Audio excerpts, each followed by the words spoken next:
Hello, welcome back to Benchball Grid. How's everyone doing? It is July 25th. It is a Thursday, like most of the other days that we do the stream. How's everyone doing? Hopefully it's okay. I sound out of breath for some reason. Look, how's everyone doing? It's been a long week here in my world here in Montreal. We did a lot of stuff today at work. It's wrapped up. Happy Thursday, Baza, to you as well. How's it going? I haven't had too much time to think about what we're doing tonight. We could do anything. The only thing I planned is that noise, obviously, which we can all agree was upsetting. We got the deck list of the week. We're gonna maybe iterate on the deck we had last week. Our like 10-1 deck last night was actually last Thursday night, just at the end. Was we were getting somewhere. I think it was cool. We had the wrong ID, but we had the right idea, so maybe we can work on that. Otherwise, we got only 8 games on JNet tonight. We'll figure it out, though. How's everyone doing? Maddie, how you doing?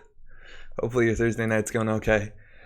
We got a lot of tournaments going on right now. A lot of regionals, a lot of regional reports. I believe last weekend was the Philadelphia Regionals, streamed by Code Marvelous. Check it out on his channel. The late top games in the cut have commentary even. You'll see some familiar faces like two-time world champion Dan D'Argenio. That's exciting. It's been a very long week. Yeah, played some Netrunner though, so it's been a good week. Hey, good to hear. I actually haven't played any Netrunner this week. This represents the Netrunner of the week, which is exciting. I did peek into Netrunner DB on a Tuesday night or something like that. Jessica, how's it going? We can do anything? Hell yeah, I have nothing to suggest.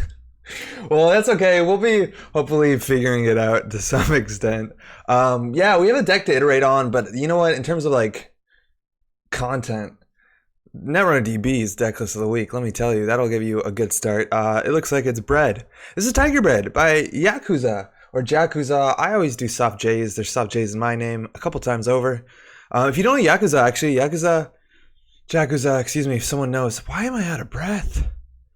They're actually an artist in some of the Netrunner cards, specifically Rizeki. It's like really cool art from Uprising. Right, you see that name there? Yeah, it's a good one. There's a playmat with this on it. It looks pretty nice. The background is actually kind of nuanced. Anyways, this is their deck. It won a regional in Stockholm in Sweden. And this is RP Asset Spam, which is something we've actually had a fair bit of experience on this channel before. I played RP Asset Spam. That's a good Tiger emote. On regionals many moons ago, and I don't love it. We'll see what this one exactly is. I think this one actually has net damage in it. Yo, Chris Montgomery, how's it going? Good evening to you as well. Hopefully you're doing all right. How's your Thursday? Elias as well. Hey, Andre, how are you? I'm just starting to learn how to weld. Wield? I think that's weld, right? What kind of welding are you doing? Spot? TIG? Those are all the weldings I know. So we played some Acid Spam before in Replicating Perfection. This is a new ID that came back so far in the constructed format. This used to be this deck, this identity, mind you, won a Worlds back in like 2014 if I'm not mistaken. And the cool thing about this deck, it is an Acid Spam deck. I think the cool thing about this deck is that there's absolutely no operations, which I find fascinating. That means that this deck actually has no recursion. So if you trash the things, they're actually going to stay trashed, which is actually really valuable to know. Also, we played RP Replicating Perfection, Fast Advance Acid Spam decks, and they were running cards like, what is that one? There's one that lets you Fast Advance. It's an acid that says you can install a card. It's an Alliance card, or yeah, an Alliance card. Does anyone know the name? I forget it right now. Political Dealings. That lets you install agendas and score them in the same turn. Now, this doesn't have it. This one's actually trying to win by either scoring points or getting some sort of kill lock. And if you're not sure about how these Jinteki Acid Spam locks work, the idea is Bioethics Association will be doing a damage to you, up to 3 damage. This card cannot be iced. And if that is a compound in terms of hostile infrastructure, you can get it to a point where the corpse or the runner can't actually afford to destroy these because trashing them will take more net damage. It gets really hard and it drags the game to this lock. And we have a lot of things going on. We do have the damage. We only have a single Breach Dome, no snares, so Centrals are a bit weak, as much as we do have Future Perfect, which protects itself. And then we're trying to just get enough tempo, it seems, off of cards like Team Sponsorship to reinstall Bioethics over and over again. We're going to have to pay the 5 credits straight up for the hostile infrastructure, but interestingly enough, we do have Maryland Campaign for money that gets the Jeeves in for free with the Alliance. We have 6 HB cards, all 1 influence. And we also have Sundew, which is a really cool card in RP. Generally pays off all the time. Are they trashing this or the bioethics? I'm kind of worried about this from a distance. It looks as if the runner just has enough money. We're going to be doing very little. We only have really weak ice, as in like very low, cheap ice to res. There's nothing big. So running the remote, actually, the hardest ice to get to is a tour guide. But if they do trash all our assets, tour guide doesn't do much. So I think the best case scenario here is we can jam like how many end the runs we have? Thimble Rig, Envelope. I don't know, I'm worried about this deck list to some extent too, because a lot of people recently are playing against acid spam decks and they're teching against it. You see Amakua everywhere, and I feel like this Ice Suite, especially with the Thimble Rigs, Ike and Crick getting to 3 is not that hard, 6 on Archives. We might have a bit of a problem with Amakua. I would love to see in this deck just like a Swordsman, something like that, just to get that and the run on it. Does this deck have 0 operations? Never seen this before. Do we just lose to Freedom? I think that's probably the case. I feel like if anyone can get money early, or anyone can get virus counters, and they just start trashing our stuff, we really have nothing we can do. It's the only way we're going to make money, because we don't have operations. And if we install only 1 card a turn, and they can generally afford to trash it after running a central, we're going to be in a bad spot. I imagine though, if we have a good early game and they just don't do anything, like they just don't run, we're good. But generally, if the runner doesn't run, we're pretty good anyways. Yeah, so I think that's weird. Ion, how's it going? Oh, it's assets. I feel you, and that's kind of the feeling I've had looking at the deck lists that just came in recently from the regionals. In Philly, I guess this is a spoiler, but you can watch the whole regional on Code Marvelous' channel. And Industrial Genomics won. We saw some Mushin, which is cool, but we're seeing a lot of asset spam still. We're seeing Gagarin, we're seeing more IG. Like, there's a lot of asset spam going on right now. So that means more people are teching against it, which does make asset spam worse. So you're going to see, no doubt, a lot of Amakuas. Pad Taps is really strong against us. We do have the tech against Apocalypse, but I'm worried about this because if they get early money, like I don't know what we can do. And yeah, Freedom's gonna be a huge issue. But hey, we'll give it a chance. Tiger Bird again. I won a regional in Stockholm. I don't know how big the regional is, but it's cool. And RP asset spam used to be pretty good. Bring your freedoms, bring your Parishas. Yeah, and we saw that last week. Like it was like a, what's it called? Cabinessa Wu opened up with double Parisha against Gagarin, and it was like kind of hard. This is a corp deck.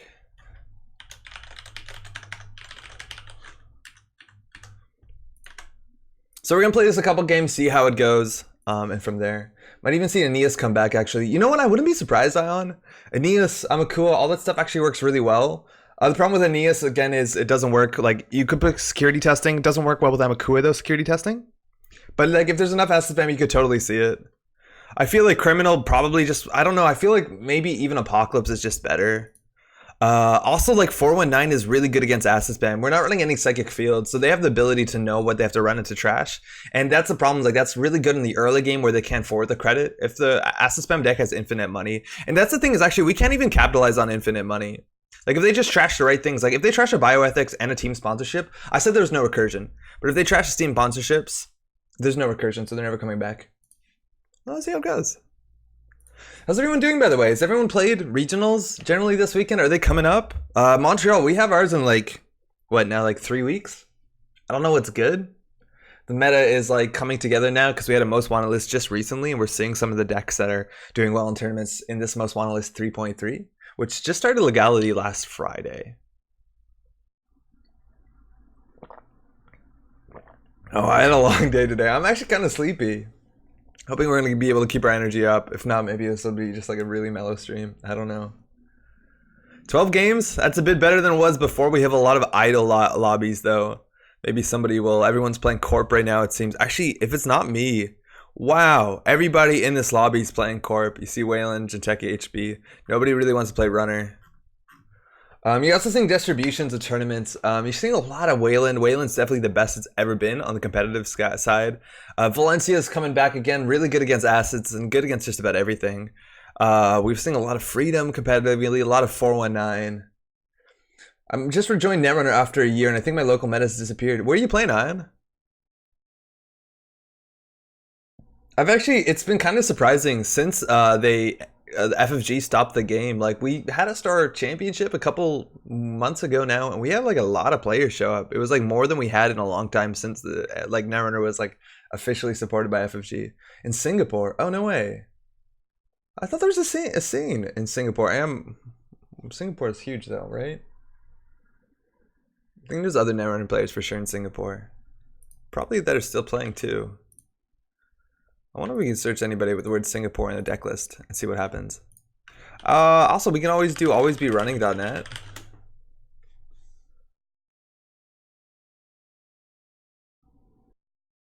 Show map. Here's my... No, okay, there's nothing pinged. Oh, that's fine.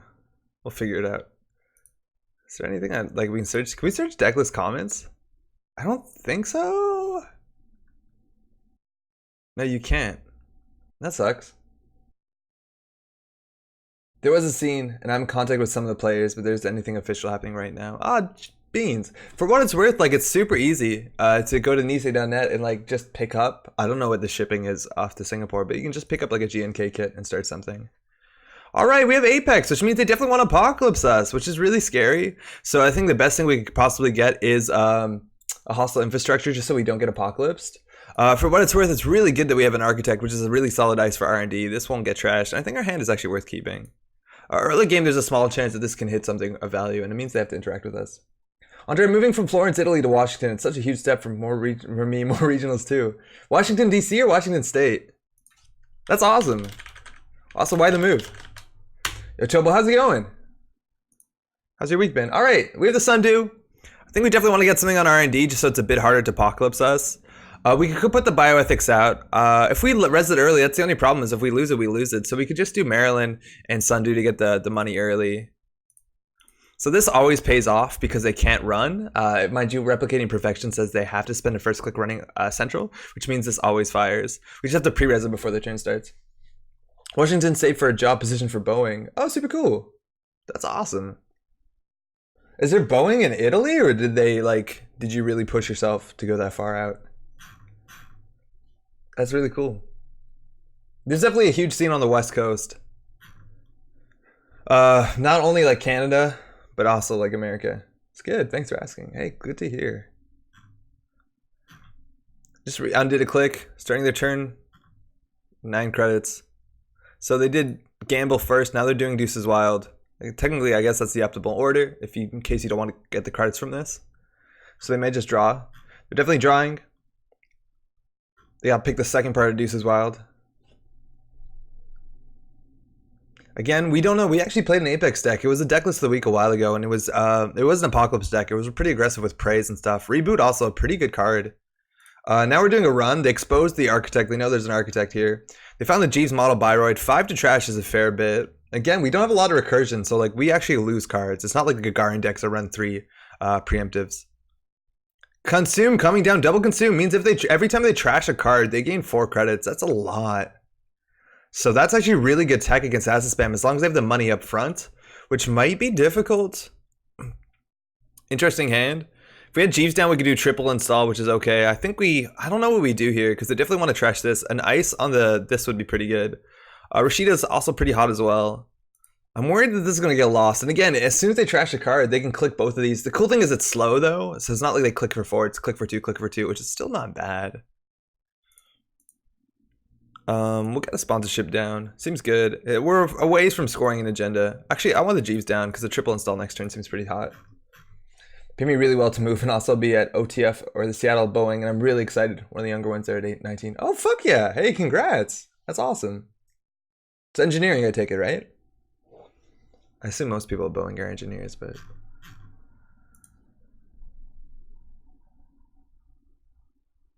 They'll probably try to trash 2 per turn, then take 8. Yeah, that sounds about right. For what it's worth, these are viruses. We could purge them. Well, purging is actually pretty sweet with Jeeves. Like, we do purge install, so it might not be that bad. As long as we keep their money down, the consumes aren't that bad. But these do snowball, right? Because it gives them the money to trash other stuff. Oh, sorry. Again, it's 2 clicks to even to begin trashing crowdfunding. Okay, well, they are not playing Most Wanted List 3.3. This is technically an illegal deck now. And they do have the Endless Hunger, which we don't have a lot of end the runs. So crowdfunding, this deck generally only has 2 if it's a deck list of the week, but it is no longer a legal card in Constructed, so we're not playing Constructed anymore. I'm surprised that that works like that. They don't have a heartbeat. Double bioethics is going to be pretty strong. I think we can get the triple install. Now we do.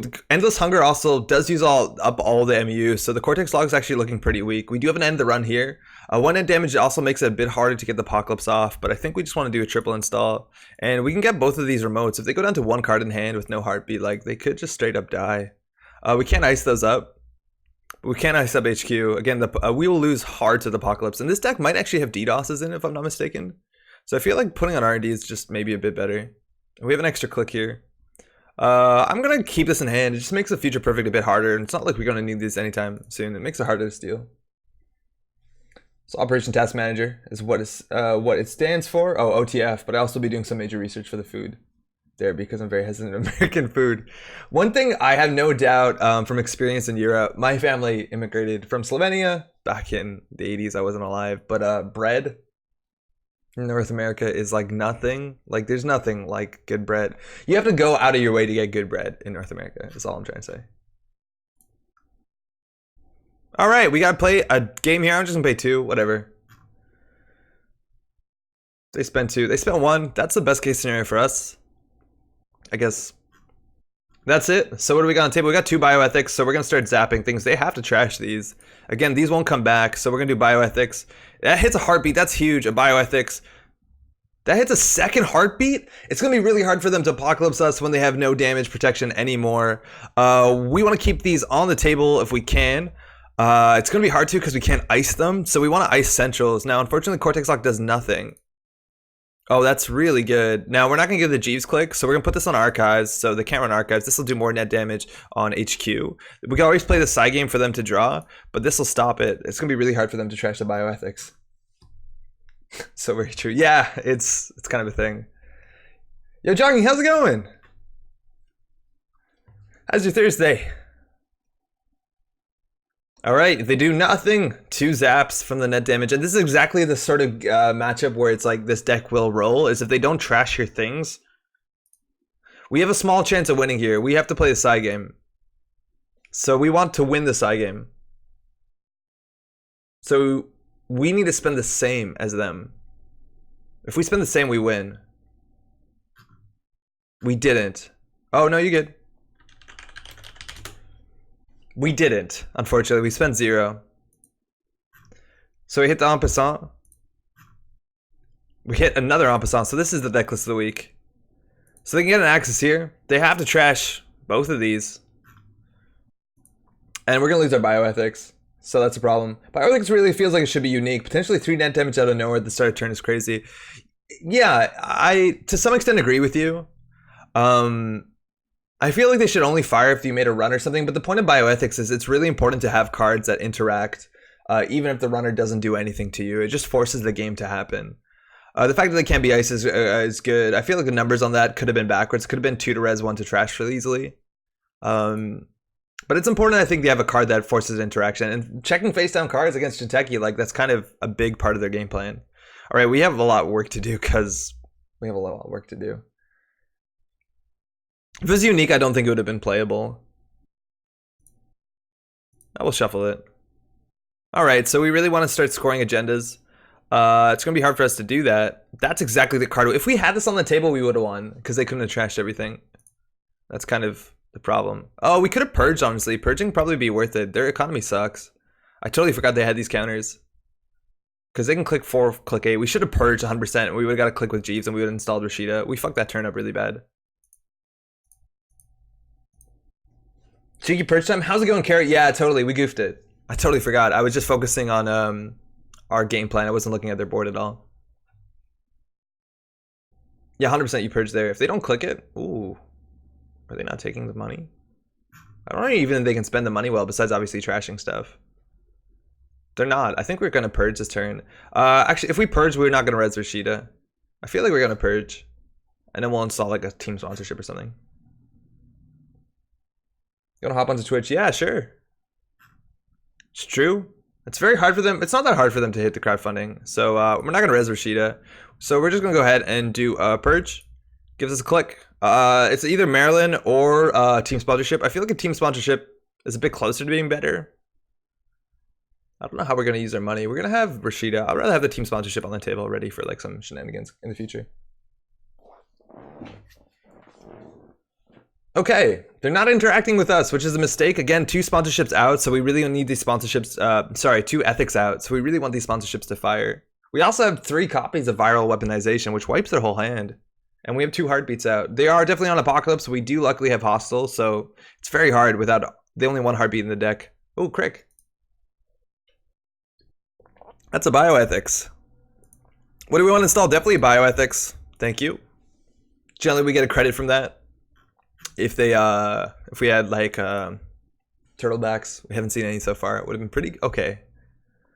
I don't know if they're poking for Apocalypse. I think they're just poking so that they can run. Hey, Jessica, thanks for the follow. They're definitely going for an Apocalypse here, which is totally okay because it will ruin them. All right, so this does a net damage first. They can choose to break it. So now we can do the net damage. So if they have an Apocalypse, we have a chance of hitting it. We hit the last heartbeat, so yikes. We can res this and still res the hostile infrastructure, so it's all good. So now this is going to fire, which lets us install. We can look at the top 5. So in theory, we want another hostile, which means I think 1 hostile is actually good enough. 1 hostile is definitely good enough. No agendas for a while though, so we might actually want to focus them. But like, it's really hard for us to score agendas because we only have 1 end to run, and but they deal with end to runs well. But like, we only have what is it? Thimble rig and 1 copy of envelope. I think we'll just go for the hostile because like, fuck it. I think this will lock him out. Install a card from HQ Archives. We'll take the other bioethics. They can access. I forget what the top card is. Didn't pay attention. How's it going, Lonely? Yeah, Vulpus. They do have turtles. You're right. I think they have 2 or 3 turtles in their deck, and that gets their thimble rig. It gets through a lot of this stuff. They need to install their heartbeat before running. Yeah, they do. They lost all of them. So before they access, so they can't like play out their thing, we're just gonna res all the hostiles, which means if they Apocalypse, they're gonna take like 300 damage. All right, side game. They can pay 1 if they want to draw. In theory, we don't want them to draw because we have a higher chance of hitting the Apocalypse. Not that it matters, they can't Apocalypse us. I wonder if they know about this interaction. So they paid 2, so they drew. Okay, so that hits an Apocalypse. That hits a reboot. I'm gonna just res this because I don't know if they're gonna respect the timing window. So if they Apocalypse now, they die. Because this is whenever a card is trashed. They were just going for it too. Fucking course. Well, yeah. God damn it. Yeah, they're not gonna be able to blow us up. It will kill them in the process. This is a really powerful card against Apocalypse. They just can't, and you can put 1 in a deck if you can tutor it sometimes. They really need to take the air out of my desire to play this game out. Fuck, man. Sorry.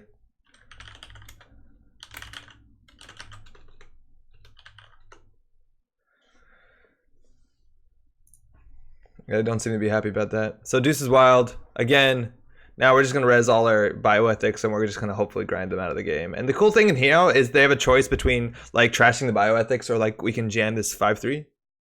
Oh. Where'd all our money go? Okay, we'll res. Oh, we can res both of them. These are really cheap. I forgot. Crowdfundings came back. Well, that's kind of cool. Hit a simulator, hit a simulator. That's a really slow card in this deck. I don't really like that. GG got bio with, and they're out of heartbeats. Yeah, they're out of heartbeats. They're also low on credits. I think we just want to click for 3, install a card here. That's actually really good ice for this matchup.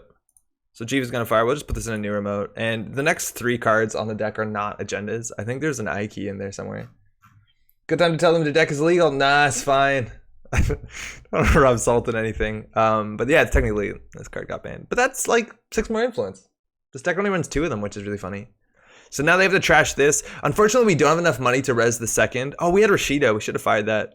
So now they're firing the reboot. So they can put 5 face down cards, which means in theory they can install a heartbeat and assimilate it, but they also lost the simulator, so I don't know what they're gonna do. I wish we had the turtlebacks. We would. Oh, now we have 5 credits. Oh, because Sundew fired. Okay, so we can res the second one. Oof. Funny when some playing APOC complains. Yeah. Yeah, but that's the thing is like so much of this deck is like I'm gonna do the one thing which is the Apocalypse, and as soon as you say you can't do it, you're taking a lot of wind out of someone's sails. John Sallier, how's it going? Good evening to you as well. How's your Thursday going? It's been a long day, so we're just kind of really relaxing this one.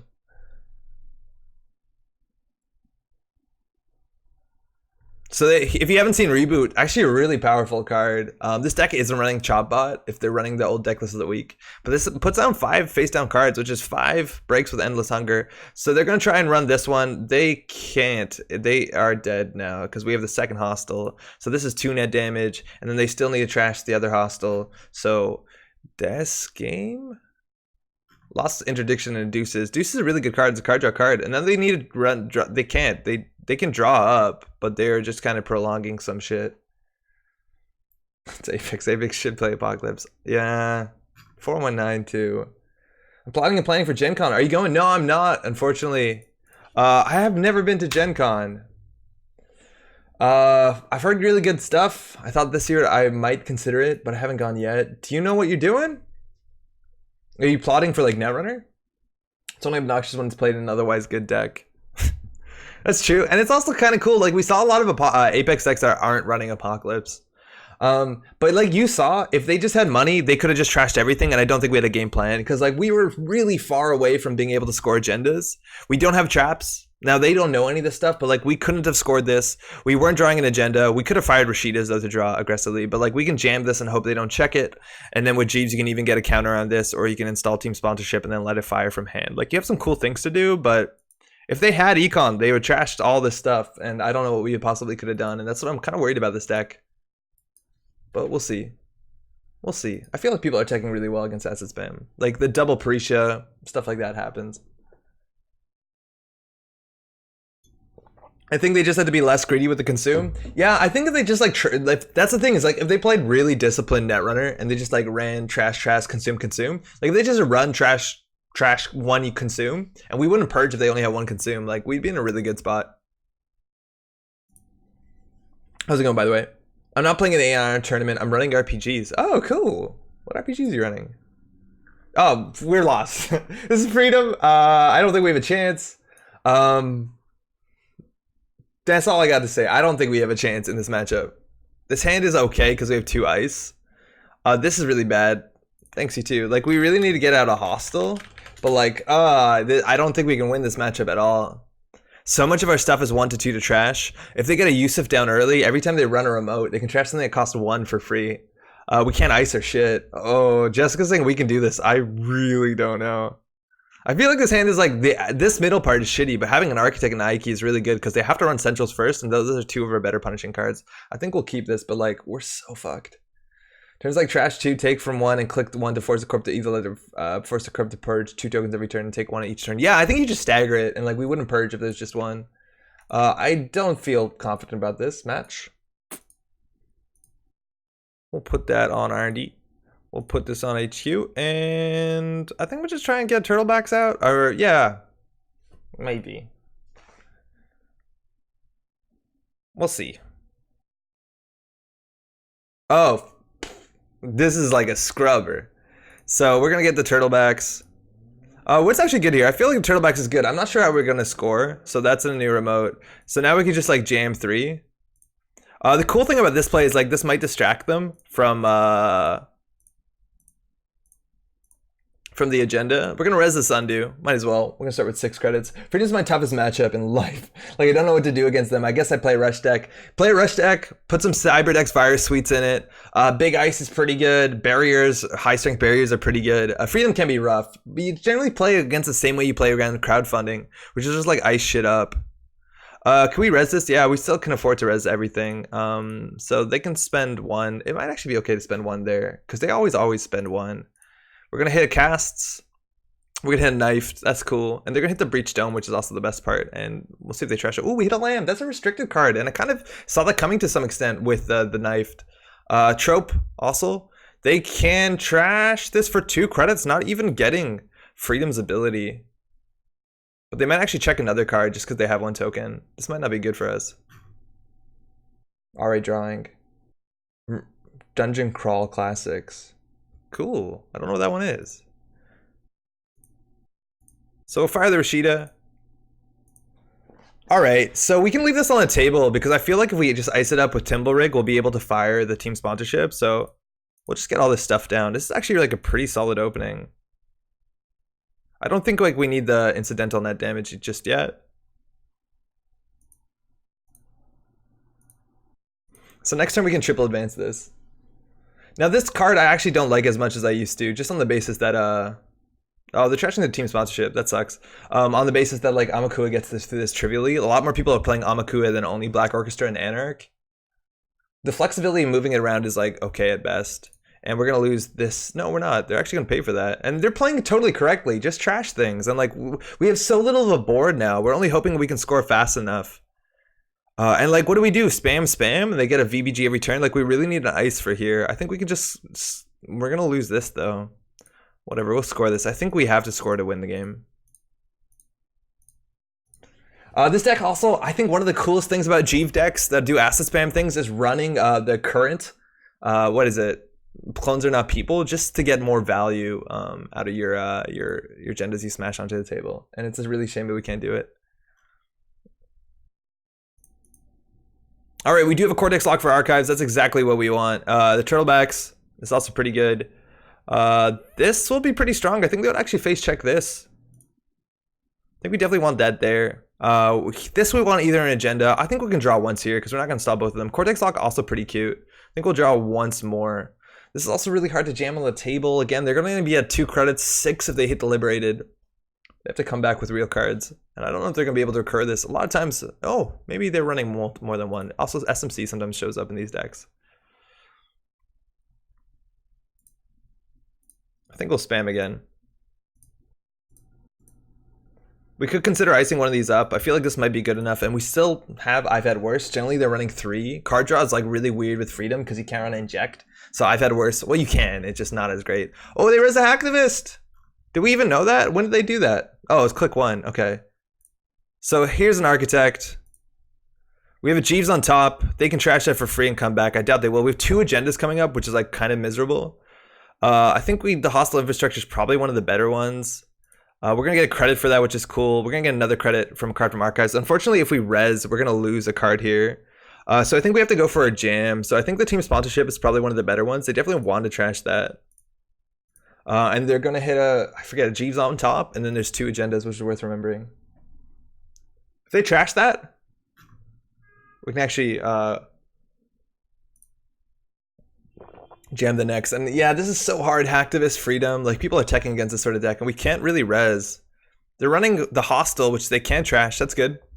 Just information.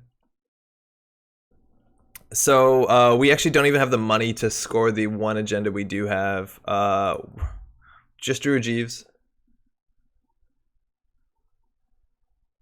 Is unique. We only really want 1. I love that 54 card Wayland deck last week. Are you going to play that again? Yeah, I think we're going to tune it right after this and see what we can do, because I don't have strong ideas of what we're doing tonight. We need to clear this current. I think we can just jam this in server 4 for now. And now we can consider resing stuff. I want the money just so we can threaten the hostile res. They know we have it. I also want to be able to threaten Cortex Lock if they run Archives, because Cortex Lock is going to be a real big problem. There's even a chance we get some cheesy wins off Cortex Lock into Bioethics, which is only 5 credits. They have another Vice Breeding Grounds. Generally, that's an issue. I feel like... Oh yeah, we have agendas coming up now. There's an agenda on the top too. I think we're going to go for advance. And we'll put the Cortex Lock there. Does that give us enough money? Yeah, largely. Wow. So the fact that we're trashing things gives us the sort of like, it slows them down enough that we can jam. We have been drawing like enough end to run ice. It's kind of a premium in this deck. There's only, I think, 3. So we're kind of lucky here. This is a Cortex Lock, which is going to hit him pretty big. We're not going to be able to res the Thimble Rig, but I feel like it's going to do enough damage that there's a small chance if we don't have an I've Had Worse, the Bioethics will fire. I feel like this is probably worth a res. We're going to lose the 5-3 though. So we've hit Maker's Eye, I've Had Worse server, so they do have an I've Had Worse, unfortunately. So that's 1 out. And we can't actually protect the Thimble Rig. We have no way to burst economy. There's the Yusuf, so now they can just trash absolutely everything. No NGOs here. That might have been a mistake. Like, maybe if they had Pelongi, but we could have just protected with the Thimble Rig. I feel like that damage wasn't worth it. For what it's worth, the server isn't that good. We probably fucked that up. And now every time they run, they're going to get a counter on this, so they can just trash everything. They can just do run, and there's nothing that they can't trash. We're on 1 credit. We're not going to be able to make money anymore. Like, we can't res anything to activists. We have no currents, and we have, like, we're going to be clicking for credits. I think we can probably concede. It's a bioethics. They trash that. Like, they trash everything for free. Oh, it's only once per turn for what it's worth, but yeah, I think we concede this one. Yeah, we're just gonna flood up. Like, we're just literally clicking for credits. We can't res anything. We'll lose agendas. This takes up 2 MU, so the Cortex lock. I feel like that was totally a fuck up. If we res the Thimble Rig, we probably would have been okay. We lost the Lamb, so the server wasn't even good. So I think we definitely misplayed and we could have pulled out of that. We would have to res the Thimble Rig. Then we'd still be at 1 credit though, so we'd have to click for 3 this turn. You have spiky centrals? Yeah, but like, not too spiky. Still winnable. I don't know. I feel like I'm a bit more negative than you, but I think we can do install credit. Maybe that's the best we got.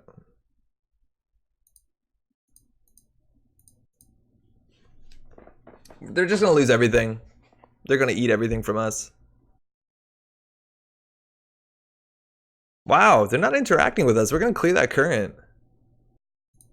That's super surprising. And they use their same old thing on something. What did they same old thing? Did they same old thing the current? Did we miss it? I know chat isn't scrolling, so it's like kind of a shit to keep track of this stuff. But they did slow down that turn. I don't know why. Like, they can face tank 2 damage. Play another Yusef. Oh, another one. Ooh, that's good. So they have another hacktivist again. We don't have currents, not even the slightest bit. Like, I don't know what we do. Mining accident, I don't know if they play. They have a clone chip now, so like the lamb is gonna come down, so remote is not safe anymore. You got this. Ooh, I don't know. We have to score a 5-3, otherwise we have to score 2 2-4s, and I think there's only one more 5-3 in the deck anyway. So like our scoring like strategy is like really hard. We have to draw the 1 5-3 or score 2 4-2s because we only have one more 3-2 in the deck. Like, it's gonna be really difficult. Unless, like, what's the last agenda actually? Maybe I'm wrong. Yeah, oh, there's 1 2 3-2. So if we score both 2 3-2s, but like, fuck me. That's hard. Wish we had money to res the Jeeves. I think we'll res the Jeeves next turn, but they're just gonna go trash it. Still can't get used to a deck with 0 operation. It looks so weird. We had a really good deck many years ago. It was like a Haley deck that won a regionals here. It had no events in it, which is really fun. But no operations, it's like not the worst. I just like recursion operations, but those are like more long game grind decks. I think this is technically more elegant. And there's a lamb. So now they're gonna play knives over and over again. They're gonna make anything a barrier. They have surfer, so like big servers. Like, this is a cool deck because like lamb surfer is really fucking obnoxious against big ice, like big servers, and just like freedom is good enough against remotes. And I don't love virus breeding grounds. I feel like Yusef might be enough, but it's cool. It's definitely cool. I feel like we need Jeeves. Damn. Architect is cool because it can't get knifed. So we need to waste their time. So I hope they go through this. I hope they spend all their money going through this Cortex Lock Thimble Rig. How many cards left in R&D? 25. They have 14 though. But I don't think we're going to ever get another point of damage on them. Unless somehow we score this. Which would be dope. I don't know why they say oops. What oopsed? I'll eat that mistake. What happened? I think, oh, they're trying to clone chip a trope, so it looks like they were trying to get a trope up before the start of their turn, so they can get counters on it, so they can recur, like, what? Knifed? I'm assuming? Not sure. Is it warm where you are? It's 2 a.m. and still 23 degrees. It was like 41 degrees with humidity last week. It's gotten really cold. Celsius, mind you. It's got a lot better. It's probably like 17 out at night, but like, no, like 23. It gets hot. Oh, they want that so they have all the MU. So now they've... No, wait, they take 1 damage. Oh, no, that's 2 MU as well. Okay, no damage. So they're running the remote. So the Cortex Lock does nothing. So it's all about the Thimble Rig, which they pay 3 credits to get to. Yeah, playing Cortex is pretty bad. And yeah, now our Ice Suite entirely falls apart. They're trashing the Jeeves again with 2 credits, so we don't really threaten an agenda. They can trash this for free. Then I gotta trash 1 thing a turn. Again, our ice is bad. I don't know what you do. Like, we basically have to put a 3-2 on the table naked. Tour guide doesn't matter too. They break tour guide for 4 credits. Even if we did have assets, right? Like, because this breaks all subroutines. So we can click 3, install a card. I kind of like that. Oh wait, we don't have Jeeves. Thought we had Jeeves. Oh shit. Yeah, we should probably concede. Yeah, this is a liability. We could get a crick here. We lost the one architect. They're knifing our remote. Yeah, whatever. I'll res this. Oh wait, no. It's the first ice you break all subroutines. Whoops. I thought it was first ice. I was thinking about Hippo. So they're gonna make this a barrier. They're gonna trash it. Wait, can we move it? Hold on. Oh no, we can't.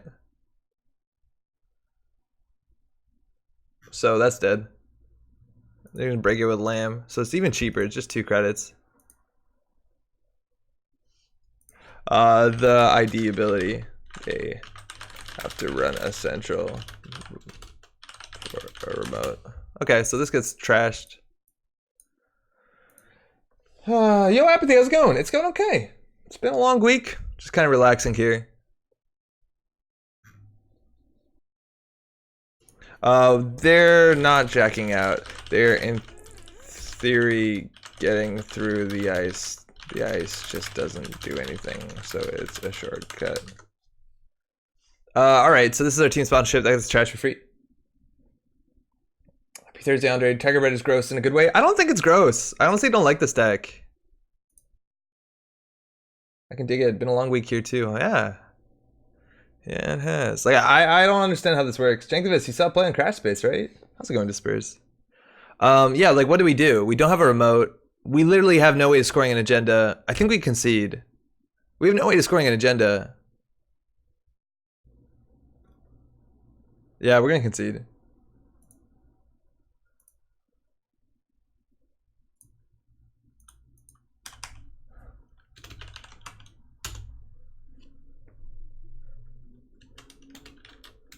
I hope the concession is okay.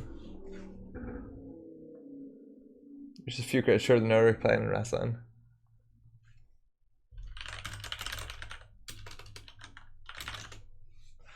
Yeah, we don't have a chance there. I don't know what their multi-axis is. We did see Maker's Eyes. Oh, they still had the same old thing. I'm just blind. So yeah, it's just a matter of time. We don't have a remote. So let's see what we draw into. Like, how do we possibly dig out of this? Hostile infrastructures are okay, but we can only get one on the table, really, and we can only res one at a time. So they're just trash one at a time. This card's useless. This card gets trashed immediately. This card gets trashed immediately. We can't score an agenda. Crick on the remote is like interesting. It doesn't do enough though. Like they can just let it fire and then go trash whatever it fires. We can't. We have no way of winning this. That's why I don't like this matchup. It's like if they can just trash your assets, you literally have no game plan because your ice is terrible. It's really bad. This is the deck list of the week, yeah. What time is it? It's 9:30. Ah, fuck it. We can do one more. I don't know. I don't like this one too much. Nah, let's do something else. How's everyone doing?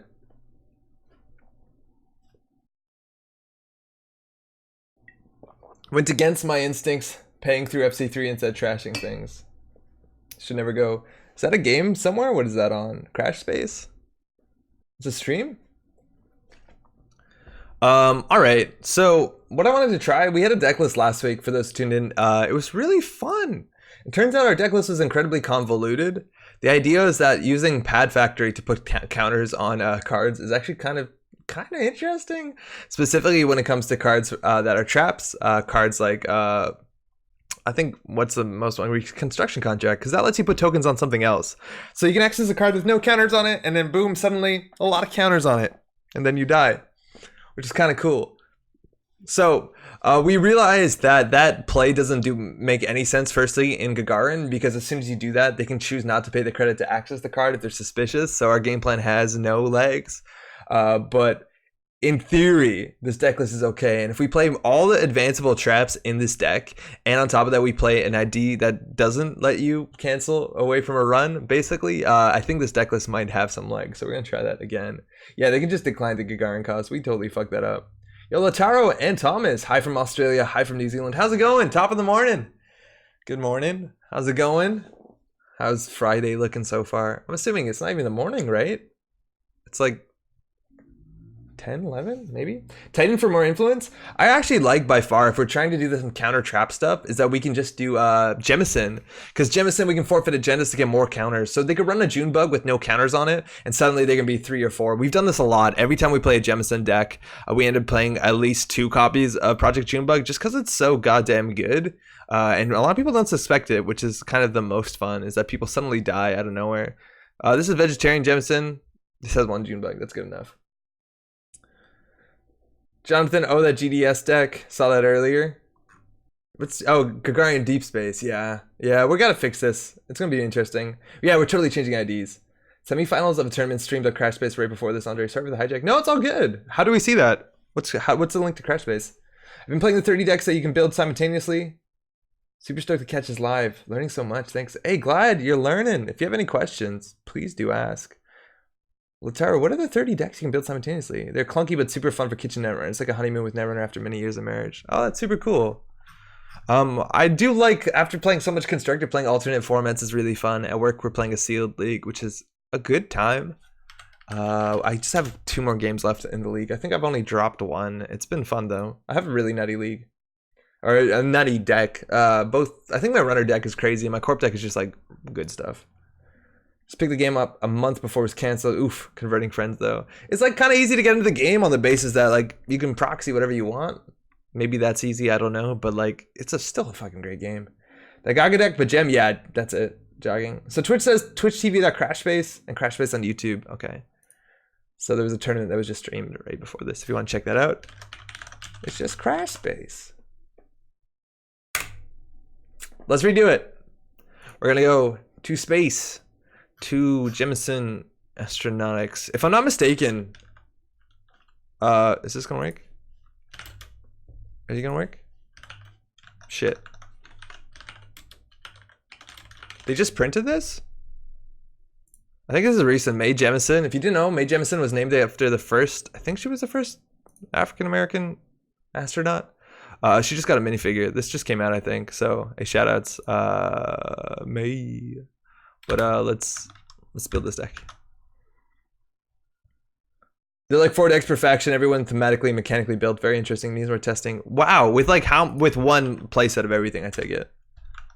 Okay. Let's start with our agendas in this deck. So we want to forfeit them to score. I guess scoring is cute and all that, but we also want to be able to win the game by killing. I think we're playing Jemison Astronautics. There's some really cool cards in that deck. Hostile Infrastructure. Fuck. Hostile Takeover. Shit. Hostile Takeover is an option because we can score this easily. It's an easy forfeit. It will put 2 counters on a thing. That's enough for the Junebug to kill.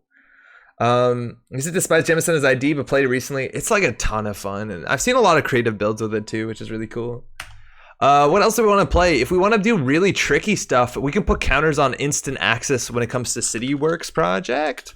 So this is honestly, it seems in a lot of ways less good than, let me just shrink my face, less good in a lot of ways than Obakata, because it's only when installed, but this is on access it does damage as opposed to on steal.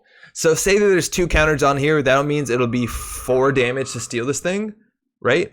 And then if you suddenly can put more counters on it right before they access, it can be lethal. So this is kind of a really hot card. I really want to do this one. That puts us on 12 agendas. Our other deck had a Hostile Infrastructure. There's other cards that you could forfeit. I'm not a big fan of them. I think specifically Standoff. They changed the ruling of how this card works, and I think it made it less interesting. But this is only 1 counter, and it means we lose really hard. I guess if we do try and score, we lose really hard to turntable, but I guess we already have Hostile, so it's not even, it's just like a bit worse. This is an option. Are there any good agendas that like work with this game plan? I guess Atlases are always good because you can take the tokens and go. Corporate Sales Team is always good because you can take the tokens and go. What am I forgetting? There's always like some really cool Jemison IDs or agendas. Oh, Town Renovation's fine. What's the deal with the Recon Coco? You can just move the tokens to a trap? Yep. That's it. Divested Trust can be forfeited. Oh, it can. But this forfeits at the beginning of your turn, though. Oh, no, it's when they steal it, which doesn't really help our game plan. Our game plan is to be able to put tokens when they're going to access a card. High Risk Investment's actually like a fascinating card. This doesn't see any play. I think SSL generally is just like easier to use. I always never click this thing until like You're like, oh, they're gonna have more money next turn. False League is not legal anymore. False League was amazing. I love that card. Forfeit the Shuffle Stolen Agenda. Yeah, False League is not in Constructed. It actually got cut out of the system core, if I'm not mistaken.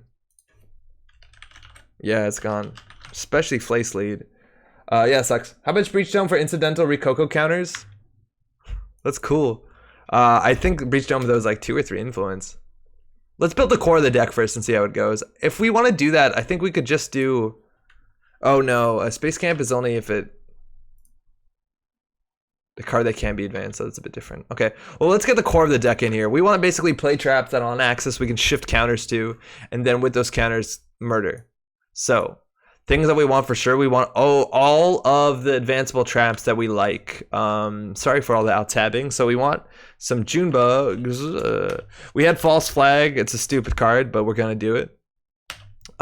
We had stupid's not the right word, but it's a silly card. Ghost Branch. I feel like to some extent, we actually had setups for kills when it came to what's his name, the guy with the gun, Agent 47, Contract Killer. Stream Overrider is a possibility, but I feel like if Junebug fires, we probably just win. So I don't know if we need the effort. Steven, Andre, and Jemison, a classic pairing. Aggressive Secretary. That's okay. So this is the big problem that we've always had. How's it going, Steven? This is the big problem we've always had with these trap decks. There's one or two things you can do. You can just put more traps in your deck, and it doesn't matter what traps you run, or you want to put traps in that will help you win the game. So Aggressive Secretary is definitely a good trap. The problem is like, and this is always the trap we fall into. If this was a June bug, we probably would have won the game. That doesn't mean that we don't put these in, because we only put 3 June bugs in. I just don't know if this helps us win. If we're playing Aggressive Secretary, I feel like I'd rather spend extra influence and play Cerebral Overrider, just because that makes our game plan so much easier, just because the kill is more likely than a lockout with no breakers. I think of Divested Trust. Yeah, Divested lets you forfeit, but it's at the top of the turn. We're going to do Pad Campaign and Pad Factory just because that was where this started. Reconstruction Contract is a cool card. What cards forfeit agendas at instant speed? Because we need to be able to forfeit agendas at instant speed. So you definitely run Oberth Protocol. And then I think we run Oberth Protocol. You do run Atlases, right? Just because it's fucked and it's good. You also want to run, what's it called? Because like we need assets that we can res that let us forfeit. Because that's all you do. You have a naked June bug, then they run, and then you res your asset. Like what's it called? It's like something with a panic. Something panic? Public quarantine? Quarantine. You're in quarantine, and then how's it going, Maui? You run quarantine system, and then if you have an ice to res, like cool, you get res ice, but also you can kill them. So I feel like we do have to run these. Not the shiniest card. There used to be another one. We had this like 3rd rock deck that was like kind of cool. Here, I want to see that because we used to do that. We had a lot of like forfeit trap cards.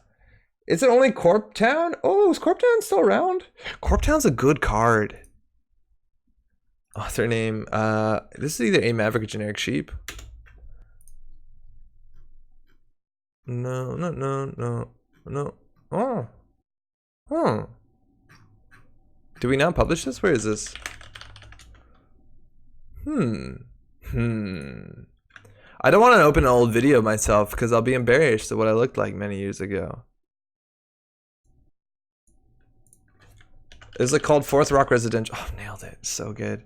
So we had Quarantine System and Corporate Town. Okay, let's do it. Let's just do that. Let's do Corporate Town. I wanted to check what we used to do. So we'll do 2 of each, 22 assets, not a Gagarin deck, let's go.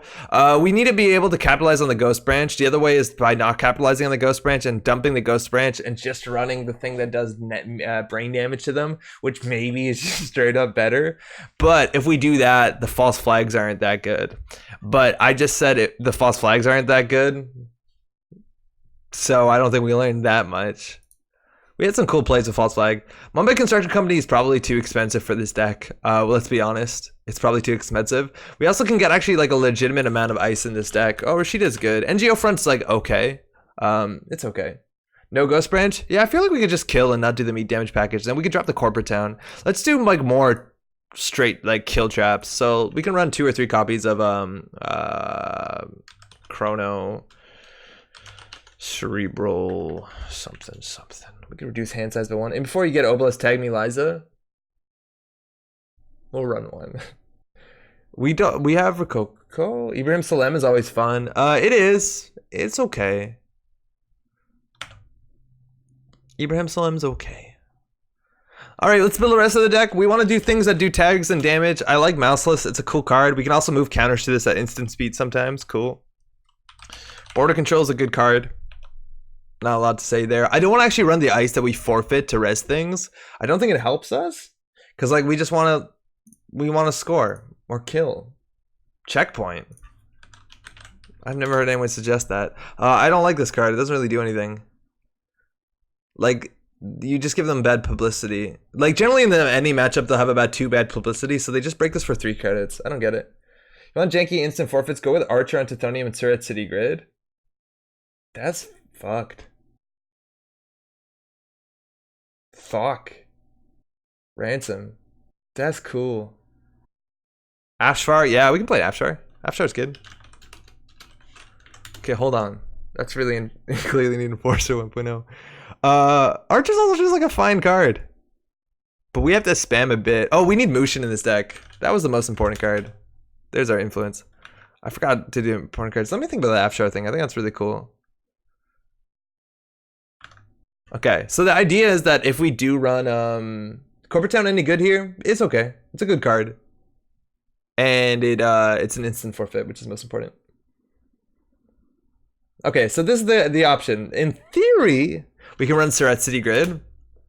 And Surret City Grid says when you res a card in protecting a server, you may res another card lowering the res cost by 2. So if we have this in a remote server, we can always res Archer Tithonium and always get counters.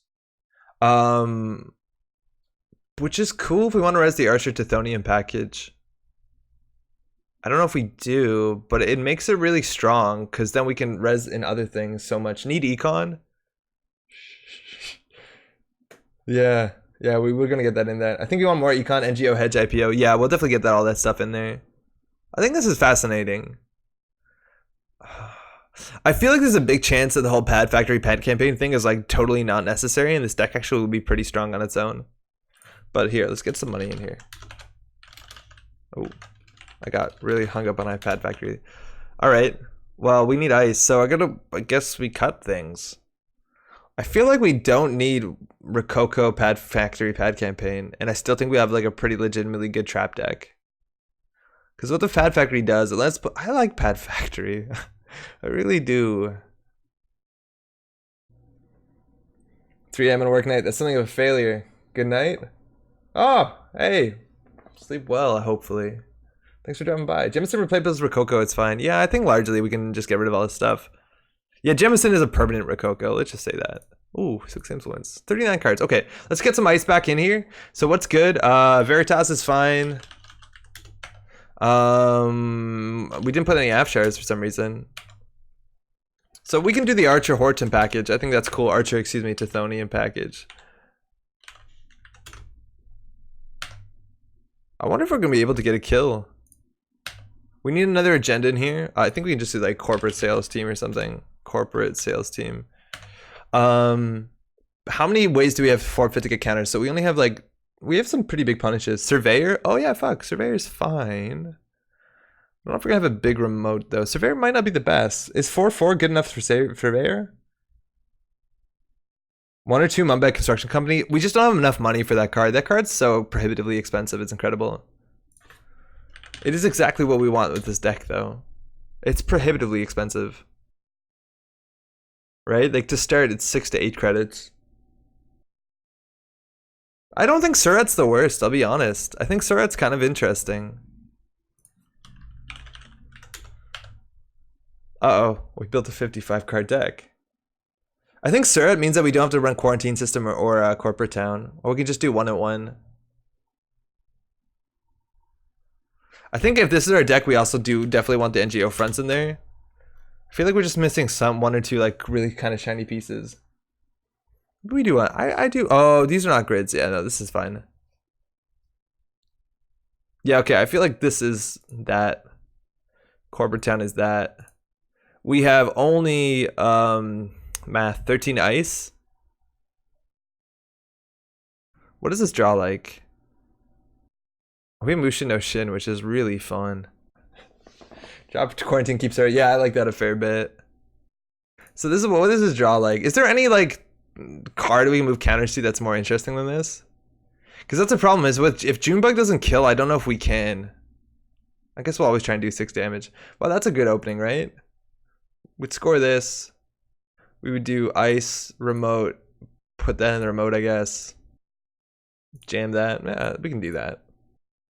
Oh, wow. You can Motion City Works Advance. How good is that? This is not that bad. Res Sura, Res Junebug, Res Titanium, Advanced Junebug, Instant Speed. Yeah, exactly. Like, that's totally the plan. That's 100% the plan.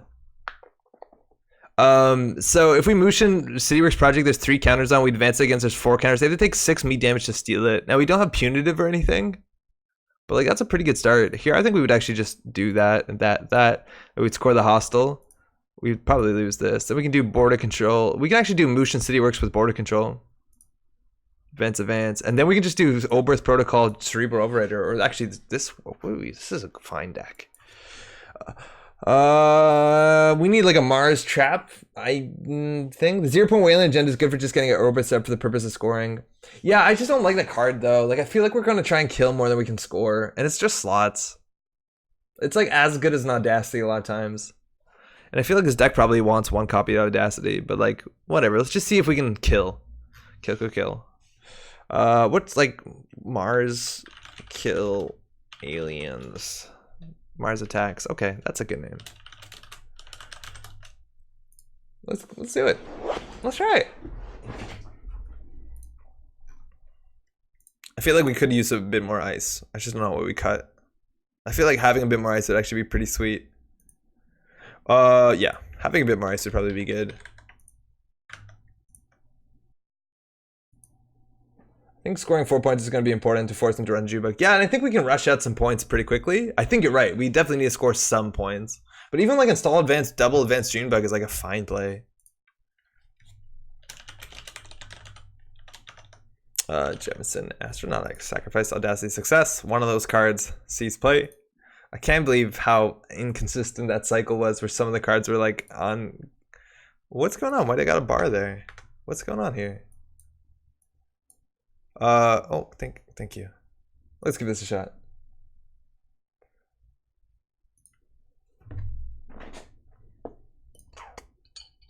Actually, it might not be the worst deck for Trigger Light, but Influence, right? Because like we might have cards that just have advancement counters on them for a second or two. All right.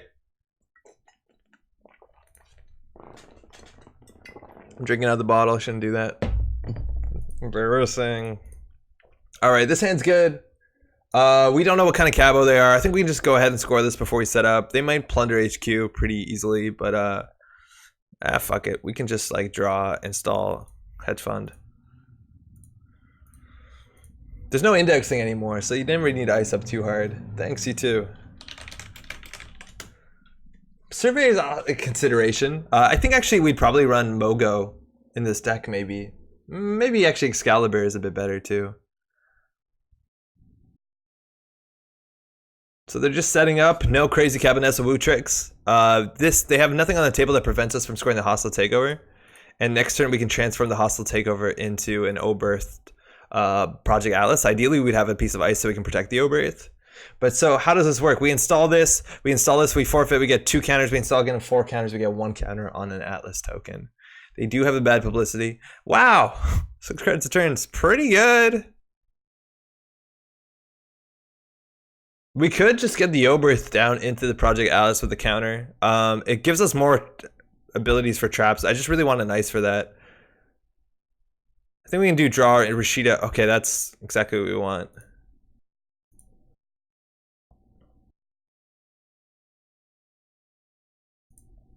I would just IPO out. You still have instant killing the Caddy Jones-esque upgrade on a failed Junebug. Forgot the name. Okay, Contract Killer? Caddy Jones-esque upgrade on a failed Junebug? I'm not sure what that one is. Access the top of R&D, no dice. Astrolabe coming down. Not gonna get too much draw in this matchup. Maybe actually 1. Penny Indexing was a more interesting card than both RDA and Turning Wheel.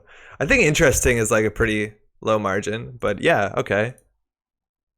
Unfortunately, they can just take this Oberth protocol. Like, just archering self-modifying code generally isn't impressive enough. How much damage can we do? We can do 4 brain damage. How much brain damage per token? So we could forfeit the Atlas to do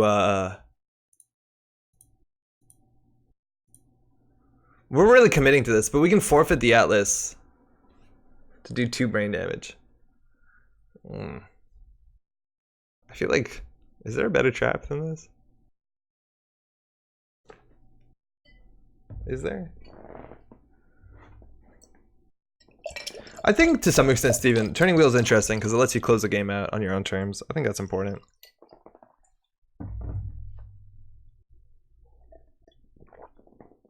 If they're running Harbinger, they're probably on Aesop's Pawn Shop and on Clot. I wish you put a Rashida in there. Back channels for selling failed tracks. Breach Dome. How's it going, Majesty? So there goes that.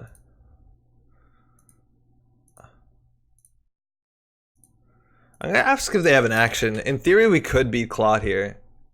The problem is if we res the Oberth. Because, like, we could res this immediately and score it. We actually don't have to wait for an action. So, we're going to be able to score.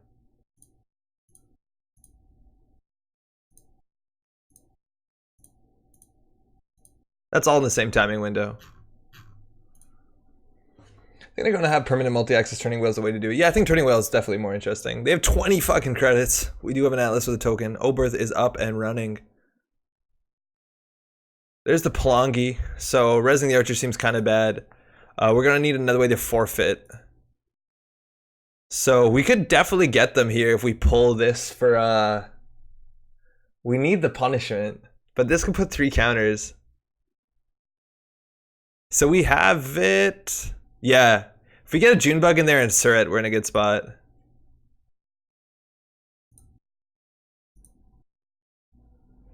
I'm gonna keep asking for action, see if they pop a Clot. If they pop a Clot to pull this, I think it's pretty good. We actually could consider purging, but if they pop a Clot, we can purge also through the Pelongi.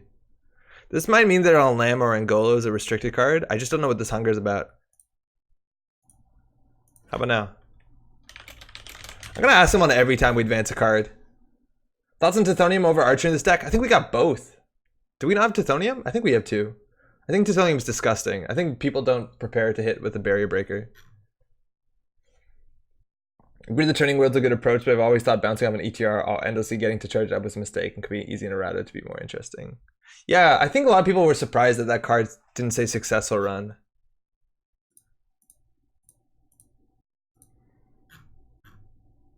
Carry on. You res the Oberth before advancing, I think you get more tokens, right? Oh yeah, we do, but it plays around Clot. Like we could have had 2 tokens on there because we could have advanced and it would have got a counter, but they could have clotted it there, which would have been bad because then we couldn't res the Archer. So I played it safe for only 1 counter, but you're totally right because this has an effect on it besides just the forfeiting. Parisia comes down.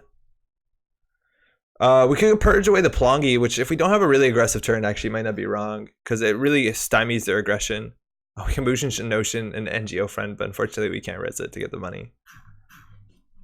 Yeah, we're just guarding against Clot. It was a slow strat. Shell game or Shell Corp? You can click to put 3 credits on. Oh yeah, the Caddy Jones upgrade. Yeah, I see what you mean. Yeah, it was Shell Corp. There's the Reaver. They trashed the Pelongi installing the Reaver. Can you do that? To draw a card, can you do that? There's a trope, so I don't know what they're... That's a lot of influence. This is a really slow deck, but almost definitely Pawn Shop. This is meant to replace Levy. It's 3 influence. Just like Levy. Alright, we have no way to forfeit. We could Motion this, advance it. Man, punitive. Could have landed. If we Motion advance this, it has to do 6 meat damage. That's our whole hand. We'll draw them the 6th card though with Astrolabe.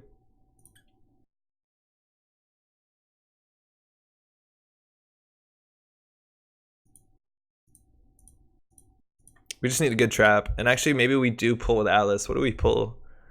We need both a trap piece and what's it called? Oh, that was the actually other good thing about that one card that we're not playing. about quarantine system is that we can forfeit multiple agendas. Right now we can only do 6 net damage max.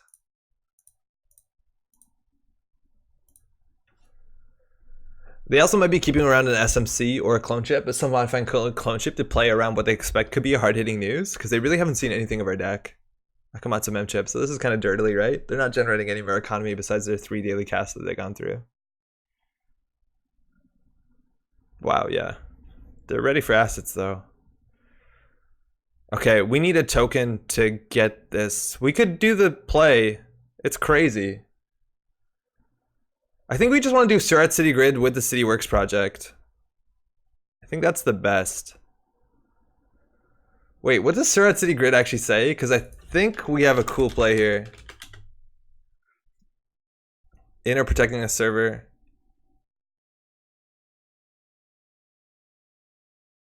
Oh, fuck. Wait, this doesn't work. Because we have to res another asset or upgrade. So this only works in the server itself. Okay, no, it does work. But we can't do like res something in the server to res the archer to res the so we had to do Surat, Rashida, Mushin.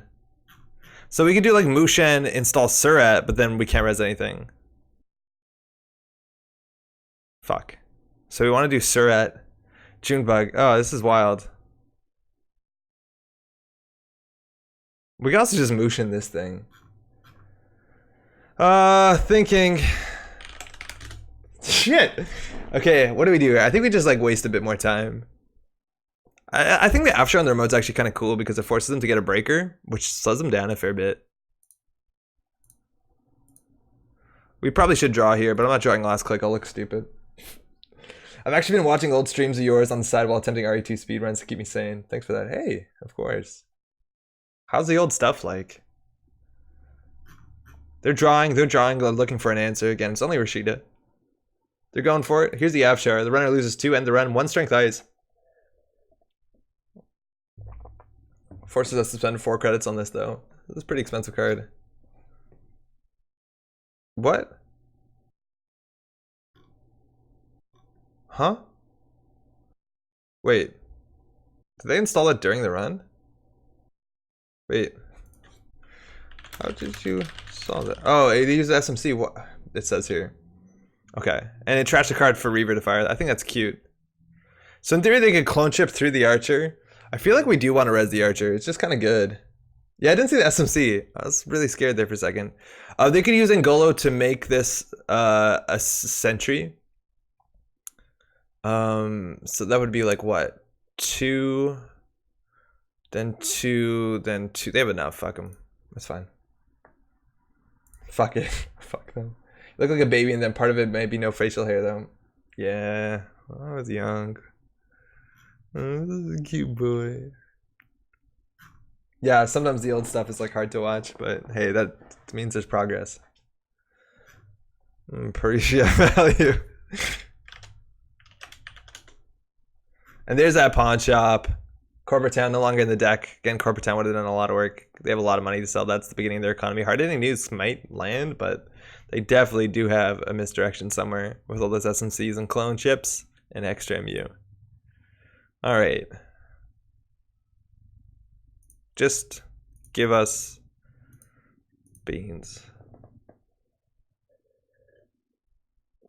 Sir Rashida the Mushin is cool. Yeah, we'd have to. But that's like way too many clicks. Like that's 4 clicks. Don't you just IAA CityWorks? Hey Rob, we could. I'd rather Moosh in it. The thing is, like, I want to put Surat on CityWorks project, but that doesn't work either. Surat is complicated. I just want to put counters on here, and I can't. I think we do Oberth CityWorks project. Wait, Oberth CityWorks project is exactly what we need. We had that for a while. We moosh in CityWorks project, and we just put an Oberth on top of it. Yeah, that works.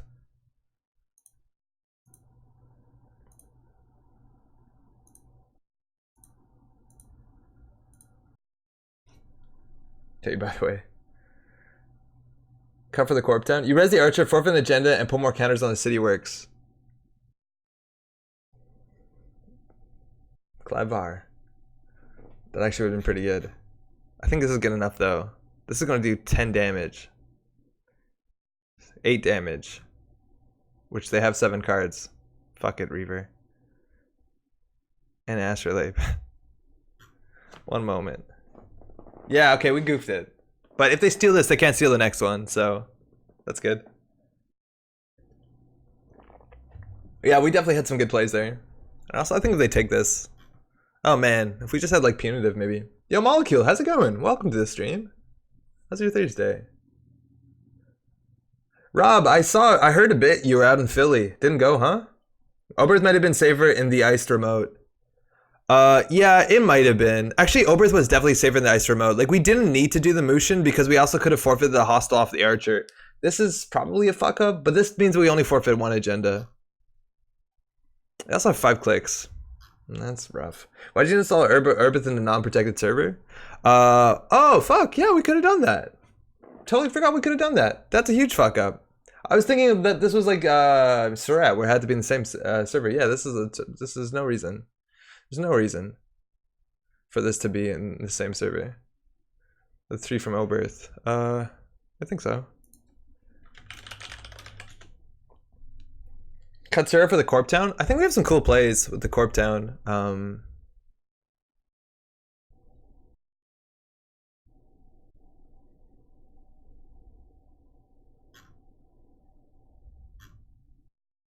We could still Punitive them in theory. What about Net Quarantine? Yeah, we cut Net Quarantine. Do we even do the forfeit? I don't think we do. If anything, no, we don't. Well, we can lose this one and this one to go back up to 4 points. Fuck me. So we could res this. Do we even forfeit? I don't even know. This was definitely not right. There's no reason not to make them go through the archer as well. But money doesn't matter too much. I feel like we're not spamming remotes enough. Do they have to steal? Yeah, yes. Because this is an on-axis. It's not like an additional cost to steal, which they could have refused. This is on-axis. This actually will kill them if they can't take the damage. Thinking. So if we forfeit this, I put 3 counters on it. That's 8 damage. We're already doing 3 damage. They trashed the Oberth for free, unfortunately. 8 damage is a fair bit of damage. Oh, it's 5 damage already. Nah, fuck it. 5 seems enough. Yeah, no, Quarantine got caught. Got cut.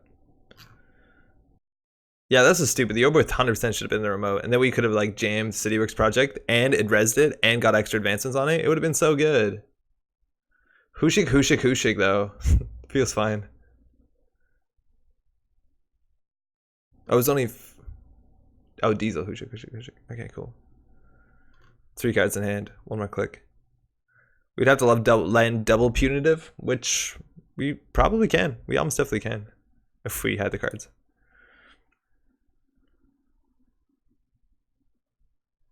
So we do Mushin this bad boy. I think what do we do? We install Advanced Junebug? That's the only problem is like Junebug with this. One's face up, one's face down. We could do install Advanced this. They might run it and we get the Archer Surprise, which would put another 2 to 3 counters on it. I think that's safe enough. I feel like we haven't played this well yet, but it's okay. We made some pretty big mistakes. Losing that Oberth for free was obviously dumb, especially because we didn't res it. This card's good, but there's no way it's necessary, right?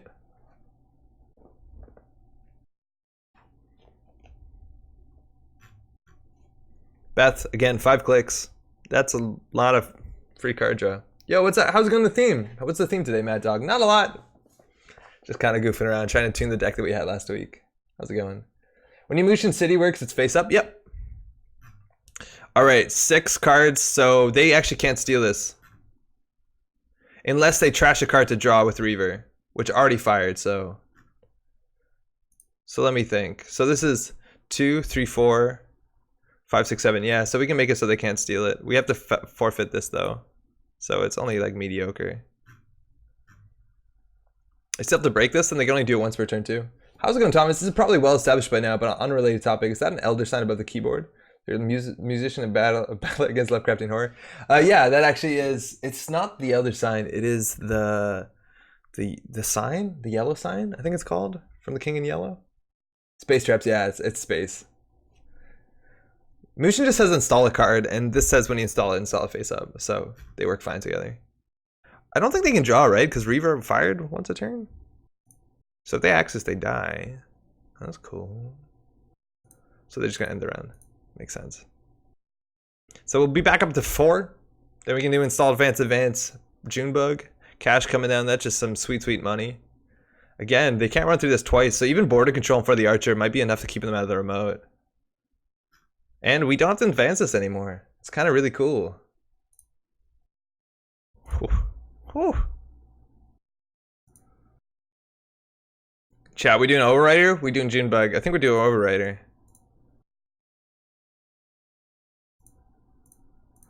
God, this would tell me so much if I ran this remote into an Overrider. Like, it's not what you're playing around here. They have no idea, by the way, that we're running advanceable traps. Right? I think they know we were trying to kill them with the Oberth play. And again, it would have been so much better if we had the Oberth. We're on 4, so we can score the hostile, and then we don't have Audacity. It's really hard for actually to score some points here. We really need to get a lethal kill here. And we only have no shuffle effects. So we have 3 Junebugs, 2 more Mushins, including this one. Is this an NGO front though? Like, the existence of NGO fronts in this deck make our other traps a lot worse. The other deck we had no NGO fronts. That's kind of a good thing about it. The fact that we got all 3 Hushiks though, I think they might have to run the remote, but they can easily just trope back Hushik. They only have 8 cards in stack. The Junebug actually might be pretty decent value, and trope, mind you, isn't viruses, it's power counters. So we can't like perch clear it. Because they can't have Levy AR lab access because they have Aesops. Lethal kills are the best kind of kills. 1x Audacity I think would be right, but slots. I think we gotta figure it out though. Alright. That's a cash. Beth. 17 credits. 4 clicks. We're now 4 clicks. Might cut the Junebugs personally, no preemptive. You can't cut the Junebugs. The Junebugs is an entire deck. Junebugs is actually probably one of the best cards in the deck. Going R&D here. They have the angle low, but still Mouseless actually lines up pretty well. They have to boost and then break 2 to 3. So, wow. Okay. 3 credits with bad pub. It's not bad. It's a good card. I don't believe you. Fuck him. Shit. Give us a credit. Come on. Oh, that's rude. They have 16 credits. Maybe they're still playing around hard hitting. Don't think they ought to. They have infinite economy. We don't. Like, if we hard hitting lose them now, it'd be worse for them. I mean, worse for us, excuse me. Give them the option. Trash Surat City Grid. That was a cool combo they might not have expected. So this plus Junebug is actually lethal. And now if we forfeit, we get a lot of tokens on there. This is a Veritas. They could Engolo break it. It's 2, 3, 4, 5 credits. They could also just lose 2 and do a trace. Again, just hope that they don't hit the Junebug. And again, based on their Ice Suite, like, it's seriously Swordsman into, sorry, Border Control into Archer. Might hold off.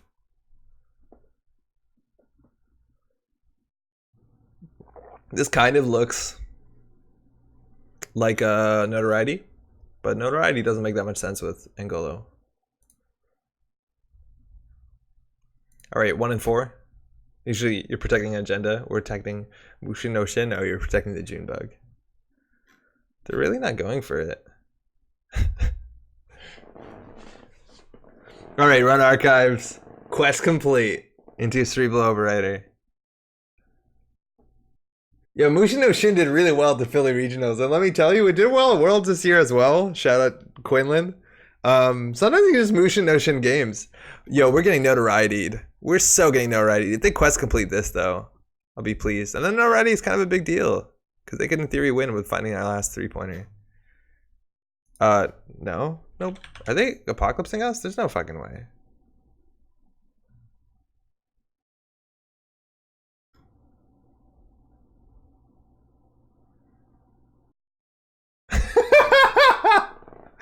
Click for credit. Let's go. All right. We got some digging to do. I think we need to ice up R&D. We actually could afford to res this. It's kind of annoying for them. Our money's drying up a wee bit. Ooh, Rashida. Just take a credit's probably good enough. One Excalibur. Yeah, one Excalibur would be good enough. Especially because we have 3 border controls. Like, there's no reason not to run Excalibur with border control. Every, I think, Wayland deck that's running 3 border controls should run at least 1 Excalibur.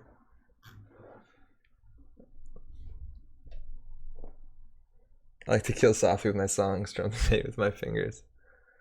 I don't know the words of that song. 3 clone chip, we're going in. I'll res it. I don't feel like money's not that important, but like we need to make sure the top of R&D is good. Now this is 2, 3, 4, 5, 2, 3, 4, 5. That's a 10 credit server. I like this card. In theory, we could forfeit an agenda at some point and put counters on it. Value Town. Give us the money. No money. Give us the money. You have to go for singles there. And all these one-costers yell Hushuk from a distance, but they have no... Like, they're basically going to empty their stack in the trope for, like, triple Hushuk.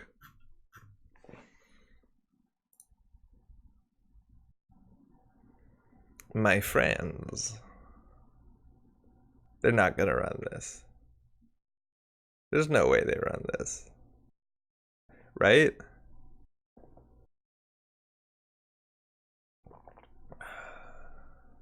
Motion advance?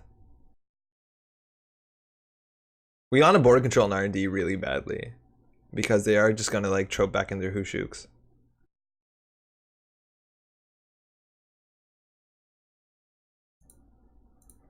That draws them a card.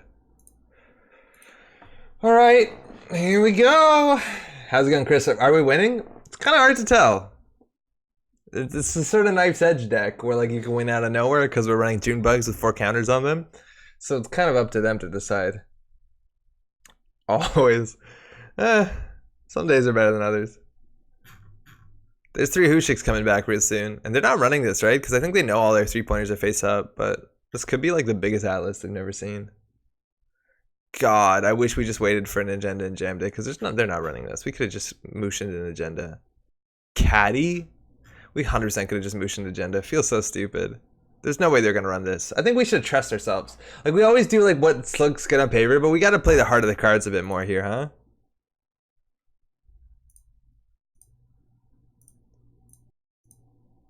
Come on, interact with us. More importantly, draw border control, please. Do they really not have any breaker besides a Singer and Golo? Maybe they have Palangi. Oh, they do. Okay, so they can clinch it Palangi. I think that's their plan. That's kind of flimsy against CVS, which this deck could maybe have slots for. I guess it's not that weak to Clot.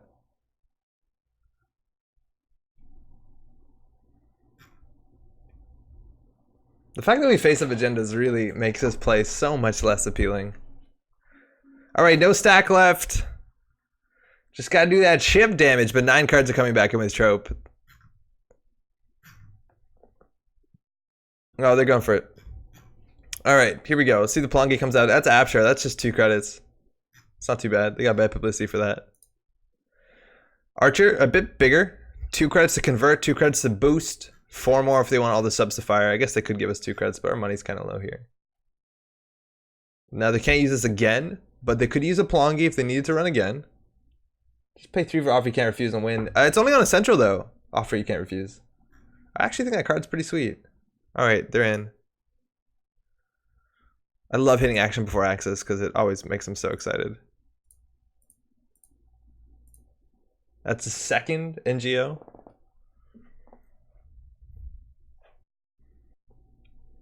If they don't fire the trope, they're not getting that sweet, sweet astrolabe back value.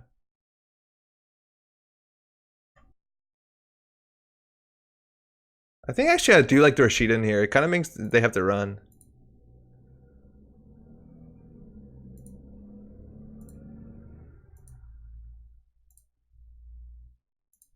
Let's go. Given the meta, do you feel that Acme with the UCF is helpful against these Rube Goldberg decks?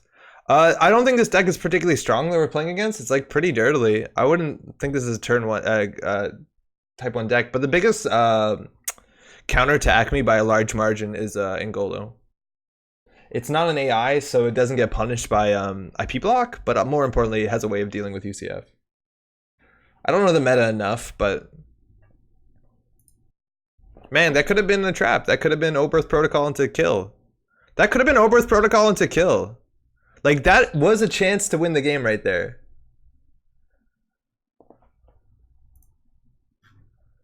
Right? Because we could res Oberth, forfeit, put 4 counters. That does 8 damage. Like, that's our way out. Like, this feels really bad. I don't think we should have Junebugged because we don't think they were going to win.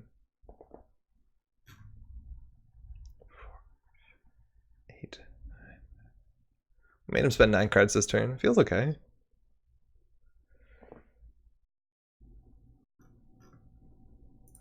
They could just give us 2 credits. Like, it's clearly we're not going to win on this deck list by having more money than them. I think they need more money if they're going to run this every turn. And we do have a lot of things to jam every turn. They're just holding on to that trope, getting maximum trope value. I miss Hunter Seeger so much. I don't at all. I think it was a lot more reasonable without for sure it's a lot more reasonable without it. I don't think they're gonna run this one.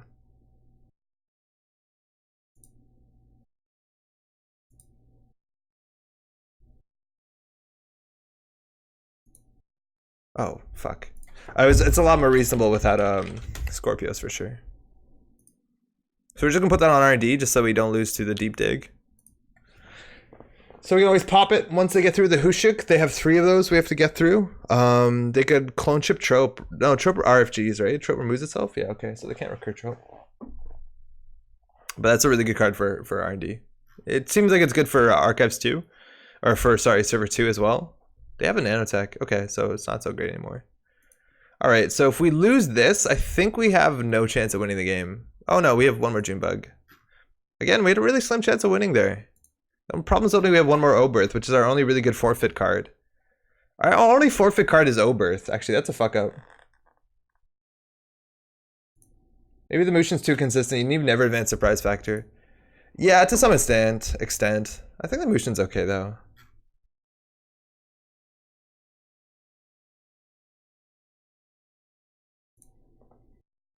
I counted this really silly thing with my really silly thing.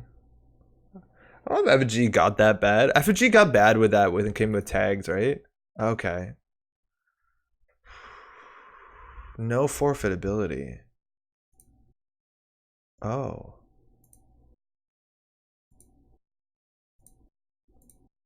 Oh. Oh. Did we draw it?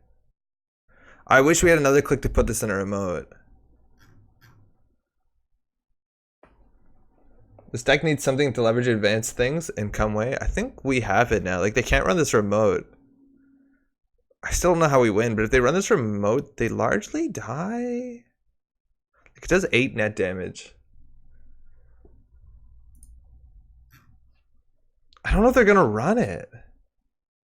I hope they just don't trash this, because then we put that in a naked remote. So basically we have to, either they have to run this or they have to not hit the Junebug. Thonium, okay.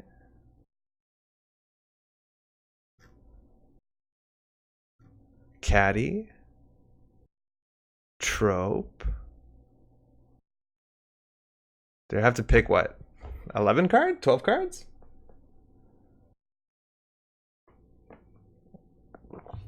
Oh, I see what you mean, Majesty. Like Trick or Light or something like that. I think Trick or Light would be good. I think Trick or Light may actually be better than Motion. I could see it. I could see it. I feel like we need more ways to forfeit agendas though, because like it's very easy for them to run unadvanced cards. We just need to find more ways to put tokens on those cards. And I think the Surah City Grid is just way too clumsy because you have to res another card. So unless you get the Surah in front of an unresed archer, which is like super ambitious. 1, 2, 3, 4, 5, 6, 7, 8, 9, 10, 11, 12 cards. Could have just counted up there. They're not running it.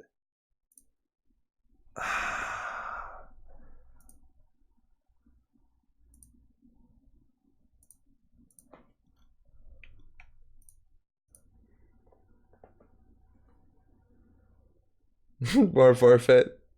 No, we can still win. This still does 8 damage if they run this. We've been really bad. Like every card that they like every time where we're trying to Yomi them, where if they run this they die, they don't. And every time that we're like, oh, I don't know. We've just been really bad with our mind games. Yomi. There's the Hushuk. So, like, whatever. We can border control it. So they have to get through this whole server first. Oh, they have a lady. Okay. They do have breakers. And we are short, actually. If they get through another Hushuk, we can't. That's fine. We can let the second Hushuk through.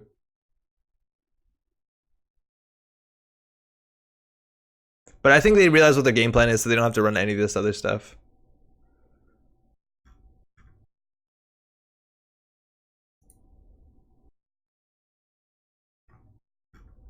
So let's just hope they didn't draw another Hushuk.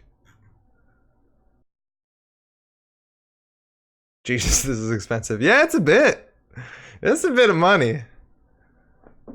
Mouseless, just let it fire. Take an net damage. Who gives a shit? Like, they should be giving us credit. I don't know. Actually, maybe we're kind of poor right now.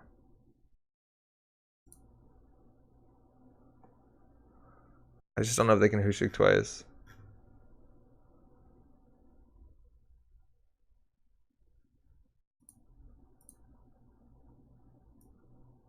Okay. That's why we put that there. Feelings.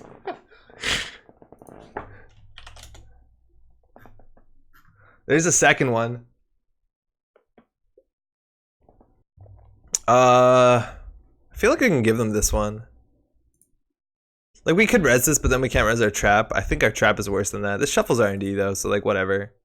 Like, if they get a 3-pointer, we're in a bad spot, and I think they could easily, right? They see 7 card. Oh, 6 is the max, right? This is still pretty expensive. I wonder if they're gonna give us credits. They save 2 credits, give us 2 credits. I think it's a fair. I think it comes out in the wash. That's what wash means. Yeah, they're doing it finally. Which actually we need that money.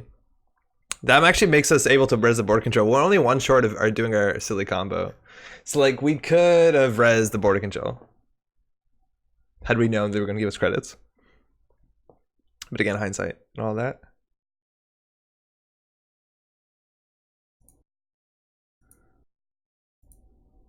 And this is where you res like the Surratt City grid on the remote to res something else to res this. Now they don't know we have June bugs. All of them are either on the table or in what? One in archives, I guess. No, wow. Okay, there is one in there, never mind. So let's see what they can get away with. IPO, oh, we see what they had. So it's just a CityWorks project, an Atlas, and a Hostel. So it looks like they're gonna take the CityWorks. Yeah, it's gonna do no damage because this is an Obokata. And they have one more Hushuk. And after that, they're gonna get a bit desperate, right? So let's see if the third Hushuk comes out. But they're on game point here. Clone Chip technically could stop Clot. I think that's why they don't have to feel like they don't have to do anything here.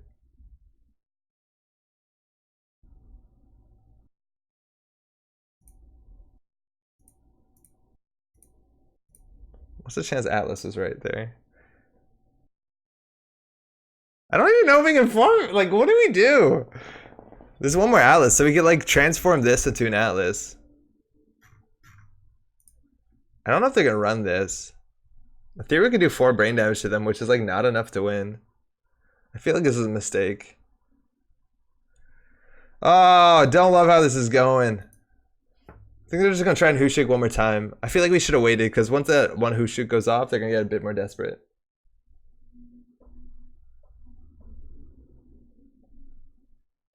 So they want to clone chip on our turn so that they have I guess so Reaver fires. That sucks.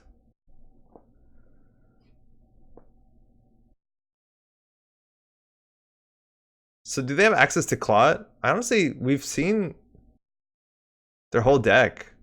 They don't have Clot. In chat, they don't have Clot, right? Like 2, 3. Like we can read what they shuffled. If Clot exists, it's in their hand. They didn't shuffle Clot back.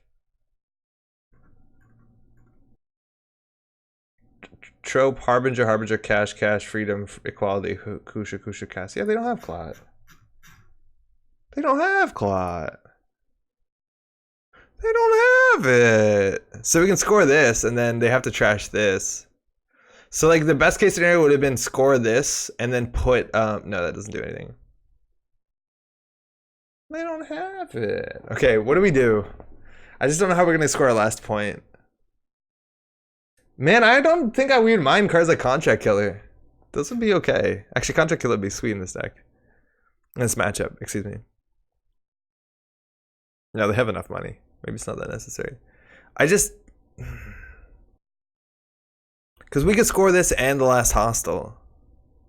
Like, we should have installed this there where there was this. Like, they weren't going to run it. Like, that was such a fuck up.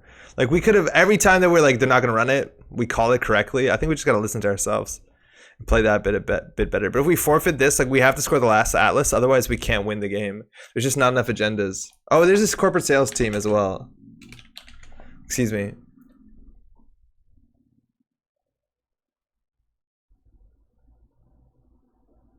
If we had one Audacity in our deck, we would have been golden. Like, we could actually close the game off. So maybe this makes them aggressive.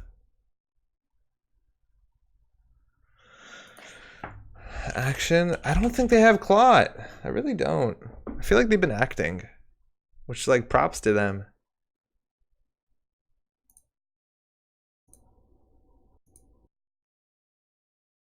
And now? Just leave it unadvanced. No, they would run it. We spent way too long thinking. I think they would run it if we left it unadvanced. How the hell could they have Claw in this deck?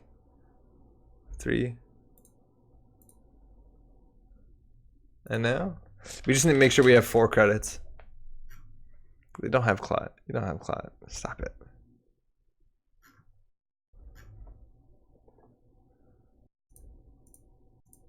Alright, 2 tokens. Is that good enough? Largely no. Actually, the money for the traps doesn't really matter. I have 1 for Junebug is actually okay.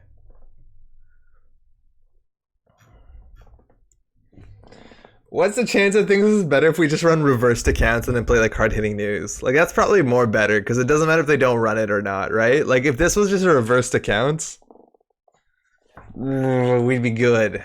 They gotta trash the Oberth. Makes a lot of sense. No more Precious. No more value. And that's the last Oberth. So we have no other fast advance tricks in this deck.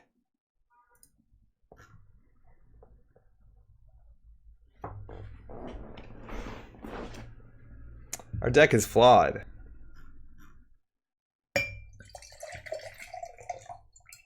They just ran the right stuff. Alright. Trash for 2. Still pretty expensive, but they have 4 credits next turn plus whatever on Caddy. Now they're running the Junebug, so they understand how our game plan works. I like that you can still pay 1 credit. Play around that account siphon. So they see the plan. Okay, they played it perfectly. Which is weird, because at one time they didn't. One time they ran the remote when we had a card, and then so now they're playing it perfectly. Which is super weird. What happened? Did they just learn? We could win, by the way. This threatens a win. If we had an Audacity, we would have won right on the spot, right? Like, we just Audacity this, let alone we could have pulled it from our deck. So what's out? We have all the Oberths out, so there's no reason for this to run the remote. So I think we just have to do install advance. All the NGOs are out, though, so everything is a trap. All the Cerebrals are out. It's just the last Junebug. Contract Killer run or reverse would be generally incentivize more running, yeah. Contract Killer's like fine. I think we just do install advance because we're gonna lose anyways. But I think then they just Hushuk. So whatever, we'll draw once. Oh, that's terrible. Oh, we could have actually pulled Hedge Fund. Fuck, we could have installed it. No. I don't think we actually have anything good here. Scoring Hostile honestly isn't terrible because it's 1 agenda out of the deck. I think that's probably what we should have done there. I forgot about that. And then there's actually no agendas in the deck. We should have sold Hostile 100%. I totally forgot we had that. It would have put us on 6, which doesn't help us win, which is why I didn't think about it. It's like we have to score 3-2. But it means that they actually have to find 2 agendas and both of them are in their hand. So whatever. This is actually kind of bad because it's not good. There's no way we res Archer. Tithonium is more... No, they have Palangi. Ah! I feel like it's going to take a lot of work to get this to work. I honestly feel like besides obviously Gagarin's ability, the more asset spam part of this deck made it more attractive. Now they're just trying to draw into the Hushuk, which again could win them the game because they'll see 6 cards. There's one agenda, and then basically we have to either draw the last June bug, and even the last June bug's not going to do enough. There's the Hushuk. Well, we played around the Hushuks well. One got off. It got the 3-pointer, which is worst case. But that's the BC, the border control. They still have to pay all the way through it. Otherwise, of course, we won't use it. But they have enough money coming in on this. Pull the agenda now. Yeah, but then they run HQ times. Like, pulling the agenda now is not great. Because it basically says the agenda's in HQ. And then they'll run HQ and hit our 2 other agendas. Like, I think pulling the agenda now would actually be like really, really, really detrimental.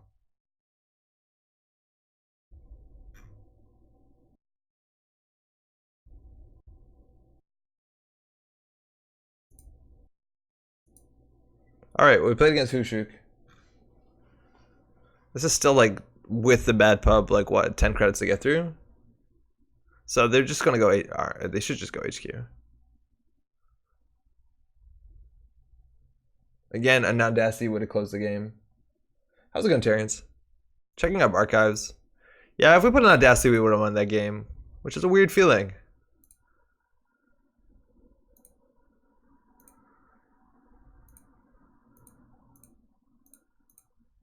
All right, so they know all our NGOs are out, all our Cerebral Overriders are out, making a really nice bingo line there. All the June bugs are out, all our Oberths are out. There's really no reason for them to run this. I mean, there's no reason not to run this. Like, even the June bug, they can tank it. There's only one more. There's no trap. Yeah, that's a good game.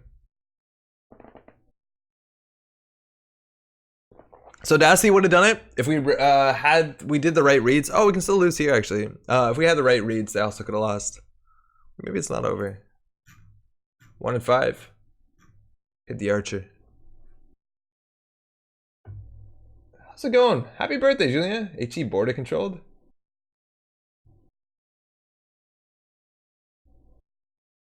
Oh yeah, I border controlled.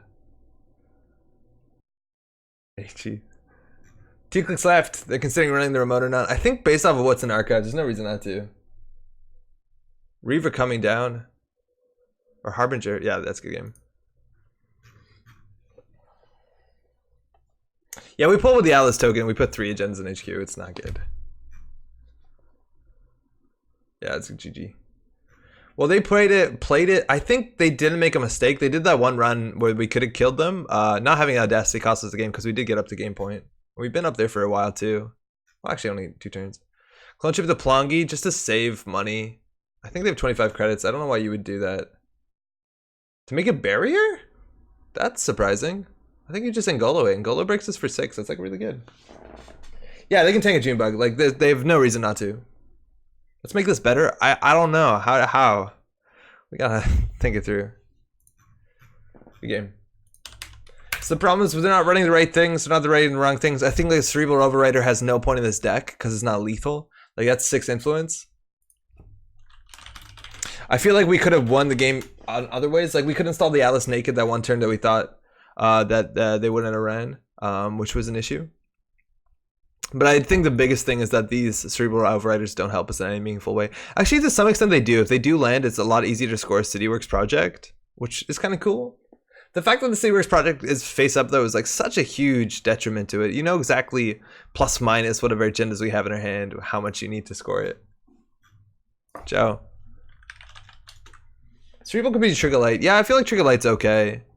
But if we do Trigger Light also, we need a... Oh, sorry. I knocked the mic over. Truth be told, how does this deck win?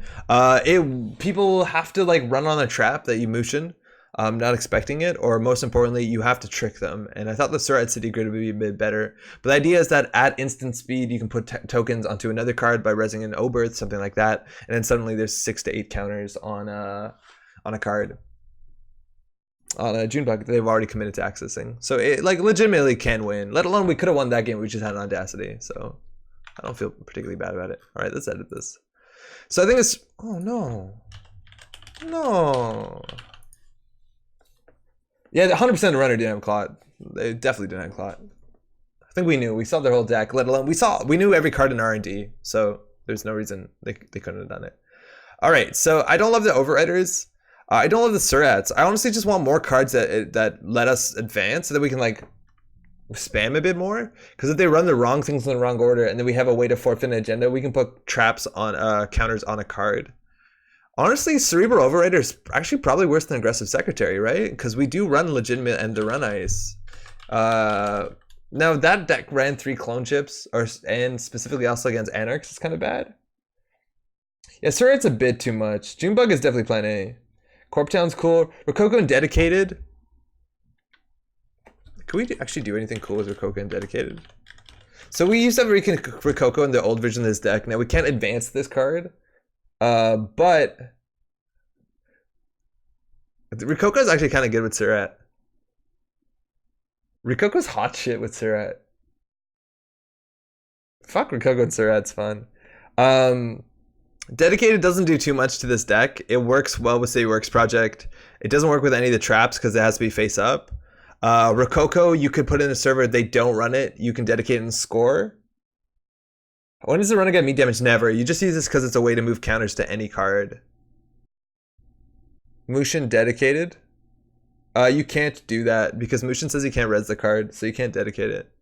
You'd have to Mushin Rococo and then they don't run it. And if they do that, yeah, Rococo's insane.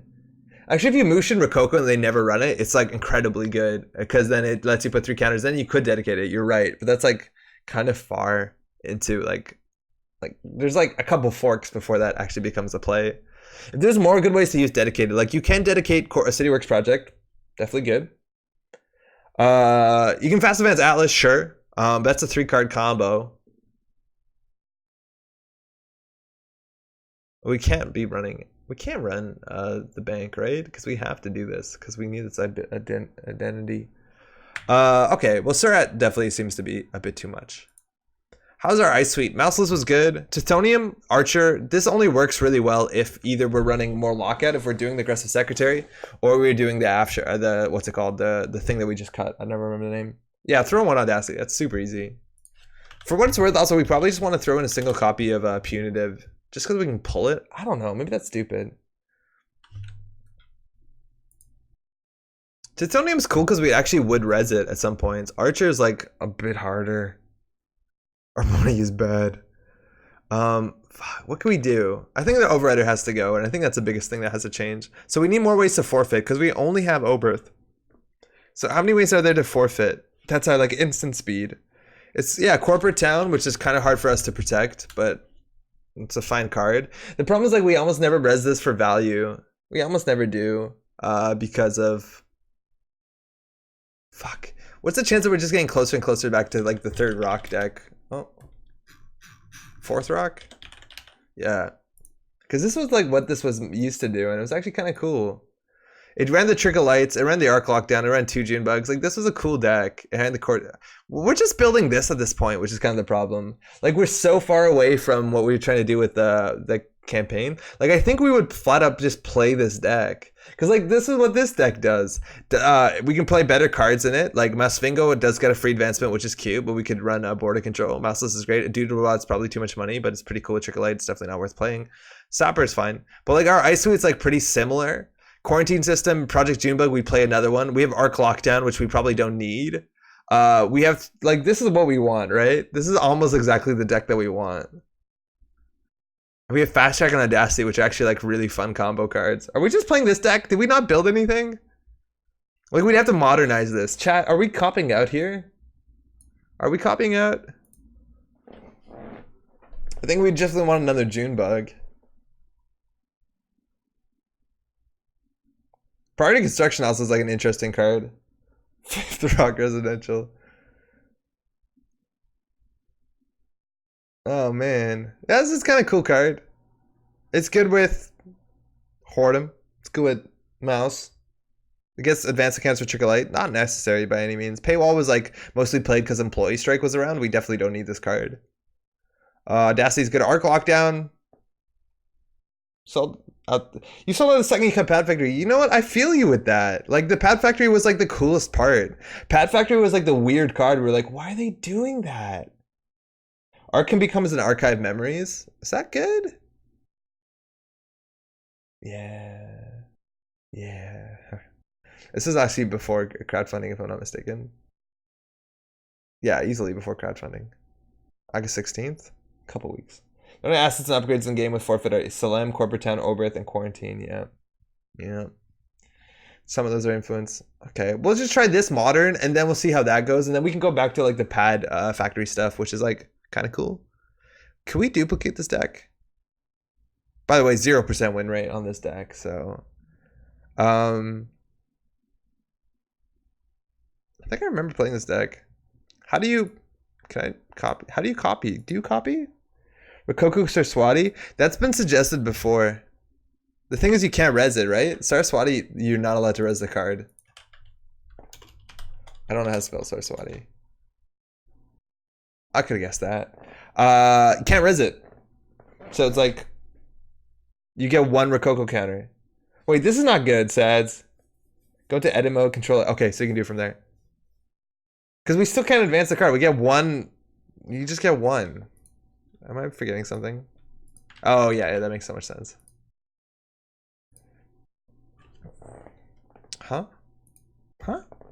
Archive Memories for Oberth Protocol. Yeah, that's a good play. Archive Memories for Tricklelight's a fine play. For Junebug's a fine play. New Corp deck. Some things. Oh, there we go.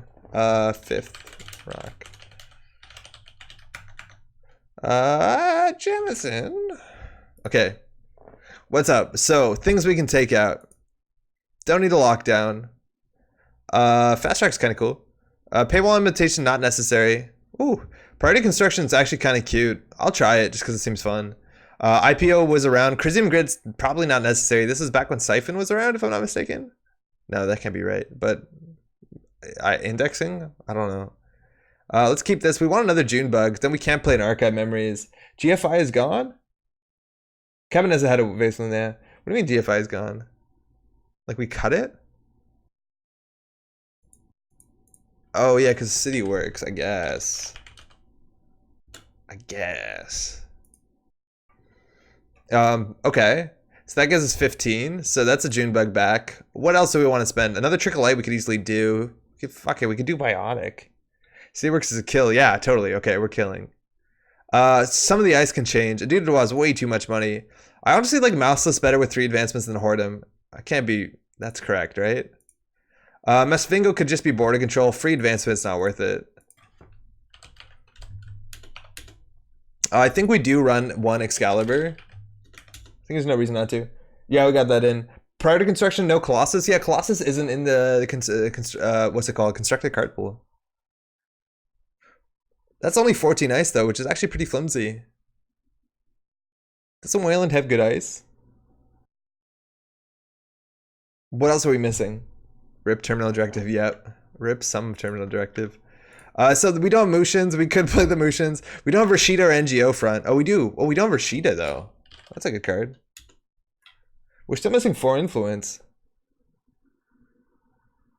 This is more of a fast events deck than a kill deck. It's definitely way more of a fast events. Afshar.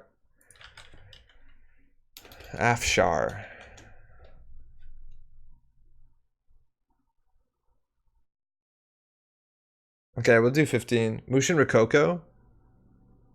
Yeah, but slots now. Now we've gone and lost the plot. We don't even have like NGO IPO in here, which we probably want. Fuck. 1x Brainstorm. Any deck is a good deck with that 1x Brainstorm in. Just put Cortex Lock in anything, right? Just Cortex Lock. It's like just as powerful. God, I don't think I've ever fired a Brainstorm on anyone, and that's such a mistake. We'll fix that next week, my friends. We'll do brain damage next week. I promise you this. I feel like this... How do we make this deck worse? We'll play low credits. Low credit game. Talking about low credit game, let's get some slot machines. That gives advancement counters. That's a good card. We'll play that instead of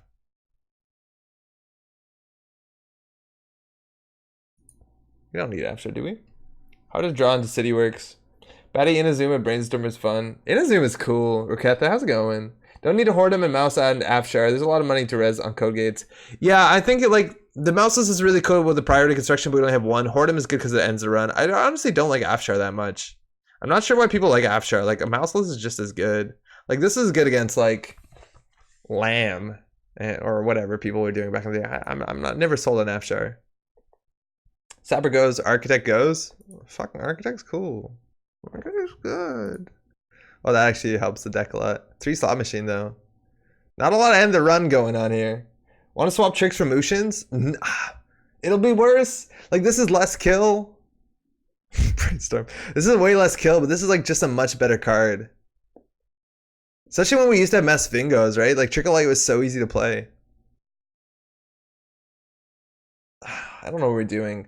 This is strictly a Jemison Fast Advance deck with like a bit of incidental kill with like the June bugs, and we're trying to make it a full kill deck, which means we're probably goofing it. So I think we do the Mushin. How's it going, Coca-Cola? Add government takeover riot. The last deck had that. Cut Veritas for ETR. What ETR though? We have so little ice.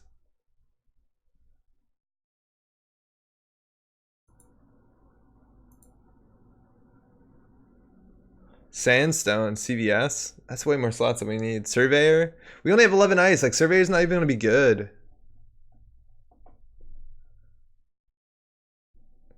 Like we have boarding controls. Like Surveyor's not amazing in this deck with 11 ice. Like you need 18 ice for Surveyor to be worth playing.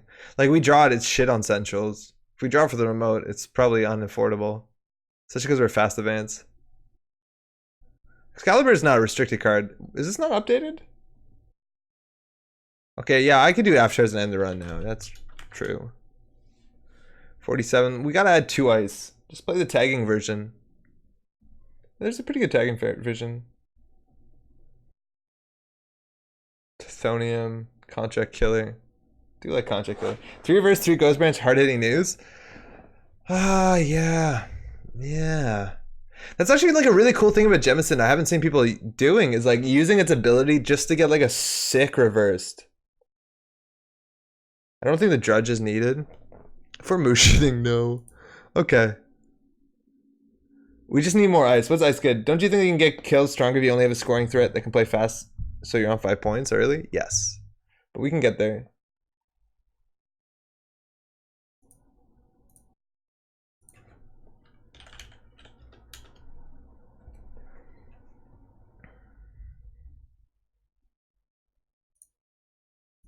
Fuck.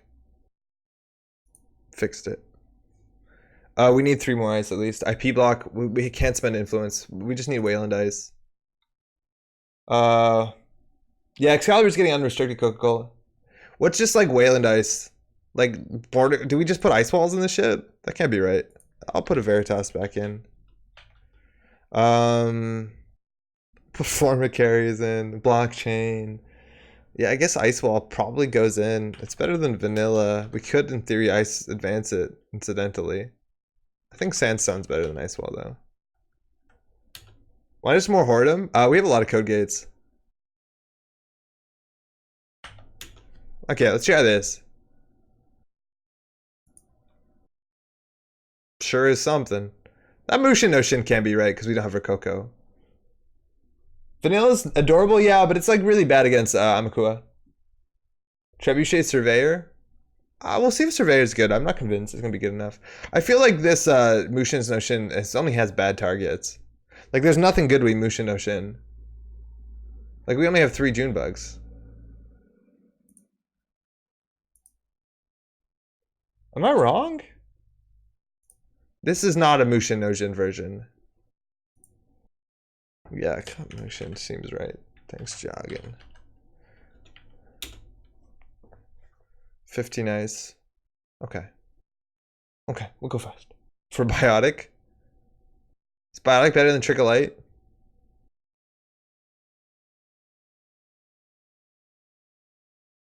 Losing the what's it called? The Masfingos actually made the Trickle Light a bit worse. So we can do Biotic in like one other like Geofront or Rashida or something. We'll do Rashida. Okay, let's try this. Let's try this. Fifth rock. Better rock.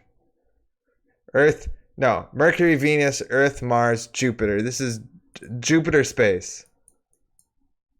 Arguably the best space is Jupiter. No one fight me on that. 2 more IP?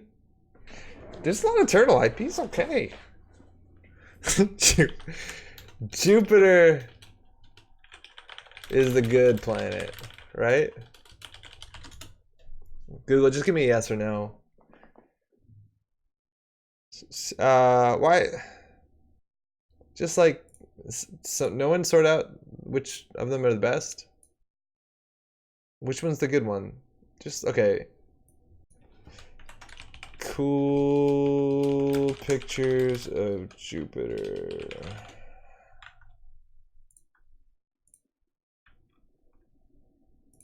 It's like a fucking sweet marble. Oh wait, we didn't pick, please don't leave. Alright, let's do this! Pluto's a planet, this works. Alright, we got Max. There's been some pretty competitive, reliable Max decks as of late. I'm just gonna cover her face up though. Hand is crap. Let's get a hostile in there. Okay, that's better though. Yeah, I guess that's better. We can trash some same old things, maybe. Maybe she can't mulligan. Thanks, you too.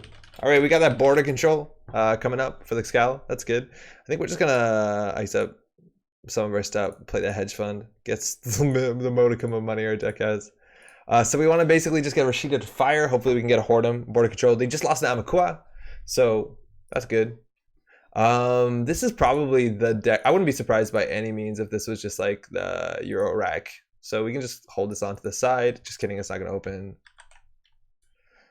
They got a Patchwork Hacktivist, same old thing, Liberated. So well, I know a lot of these decks are gonna be similar, but it's this deck, right? Yes. Yes. Yeah, almost definitely. Hunting Ground's really good actually against our slot machine. Hacktivist is also going to be an issue to some extent.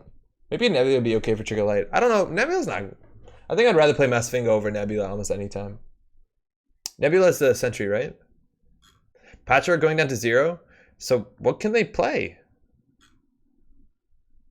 They can play a 2-credit card? What are they, Dirty Laundry Archives? Hacktivist for free? They do have the same old thing, that's worth knowing. That's a weird play. Wow, they play Hacktivist for cheap. We don't have currents. Same old thing as well? Okay. Alright. Honestly, we'll res Rashida. This will draw us into hostile and it'll clear it and it'll look silly. Also gamble Hunting Grounds again. They're on 0 credits. Like we could probably just jam an agenda if we had an ice here. Like this could easily be an Atlas into like Hordem and we'd be fine. I don't know how they contest this. I guess they could do same old thing Stim Hack, but they have no breakers in the bin. Again, restricted cards for Max are kind of hard to play around. This one's running Levy, a single copy though. We don't have any way of removing that from the game. We could always target the same old thing. We're going here for the slot machine. Let's roll them bones. Get some advancement counters on the mouse list maybe. Program hardware resource. So they have a Corroder on top. That's really good to know. And they have Hippo and Ice Carver. So we're going to remember that. The runner just loses 3 credits, which they can't. It's perfect time to run that. I didn't even realize that. I wouldn't have res that if they had no money. I realized they had no money. That was a stupid res. We now have the Corroder coming up on the top. They could install it for free. They're going here for the Sandstone. Honestly, I don't care if they access. Doesn't matter. They're not Apocalypse, right? Why not just... Oh. Excuse me. How's it going, Otrikun? Yeah, we're playing some Jemison. You see that we have a Corporate Town? They just drew a Corroder. Next on their deck is Hippo and Ice Carver. Hippo's hard to play around. I don't know if we have enough ice to play around Hippo. They could run this. Probably installing the Hippo for free. Oh, Corroder for free, throwing out the McUltra. So they're going to lose the Hippo and the Ice Carver. One of those is better than the others. Let's keep the Corporate Town. Beans. Let's get a hostile. Beans. Beans. Beans. We always advance the mouse as a backup for TLL. Yeah, we could. Probably will. Like if this was just an end of the run, they have like literally no money. But this isn't an end of the run. Do we just make this an end of the run? They have 3 Hippo in their deck. 2 Hippo.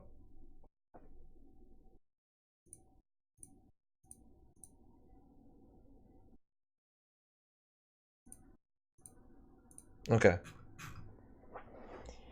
All right. They have one David too. Actually, maybe two Davi. One Davey. So those are Hippo Knights covers. Again, if they play with no money, that slot machine can just go. It can give us some more advancement counters on the massless. That'd be kind of nice. Best case scenario. The Sandstone on its own, they can get through with Corroded. They can just smash it enough time, break it for 1 credit, sometimes free with a bad publicity. So Excalibur on my way. The outside, if you're worried about Hippo. I'm not worried about Hippo yet because they lost it. And there's only one more in the deck. So clicking for 3, installing a daily cast, throwing out the Rebirth. So no Rebirth. This is actually really risky to res. Fuck. Shit. Alright, well, we're off to some races. A race? There's races. Feels bad, man. Feels bad. That's 4-8. Okay. Oh, I haven't mandatory drawed yet. Well, I already spent my whole turn. Oh, boy. Oh, boy. Okay. Gonna throw out that card, I guess. Yeah, never lucky. Yeah, that was by far the worst. I like the Excalibur because we are playing Hippo to some extent. They lost the turning wheel and another Corroder. Only have 4 credits to their name. Border control and mouseless. They can deal with the border for 1 credit. They can give us the money. That's a big mouseless though. 3 net damage, 3 credits, and tagging in the runs. Pretty good stuff. Again, we're playing around 1 levy, which we have to find. And eventually the corporate town, which we did lose, the 1 and 3. Del, how you doing? What I miss? Deckless of the week, and then this deck, which isn't good. So not too much. Thanks for dropping by though. Atlas Trash 3 for a loop, eh? No, we have to res Rashida before mandatory draw, so. Alright, they have money. So that's cool.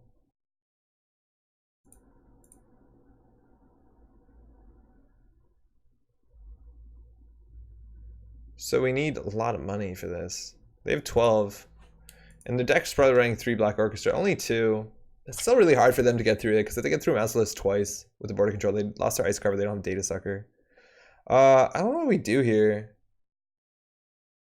I guess we just put this on archives because Amakua, but like, we need 8 credits. It's gonna be hard. Oh, I see what you mean. Yeah, we forgot a mandatory draw. It did definitely throw us for a loop. There's a second Amakua. Very good, no clone chips. Retrieval run?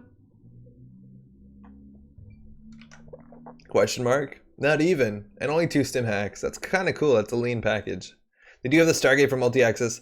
Going here, we can't res that, of course. They can get a single access. A lot of trashables. See the slot machine? That's good. That's actually the best hit. That's the card that gives them the least information, let alone isn't trashable. They could same old thing Rebirth in a real pickle, which is like if they lose their levy, that's basically their game plan. And I'm assuming 2 same old things. Oh, it's actually full 3. I guess with the stim hacks, and that's pretty good. Even like getting Hacktivist up over and over again. That's the thing. Everyone's running Hacktivist. I think we're just gonna score this.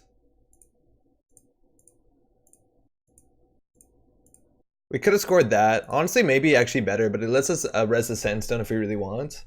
They're kind of being defensive. Career First lost the second Hippo. No more Hippos. That's fantastic until they levy. But now if we score this, it's going to give us 3 counters. And this deck doesn't run I've Had Worse. I've Had Worse generally doesn't get played in Max because Max does get that free card draw. Running here, I think we can res this one. We need 4, 8, 3, 9, 10, 11, 12, 13, 14. We'll place 1 virus counter and the run. Oh, sorry. Oops. Sorry. My B.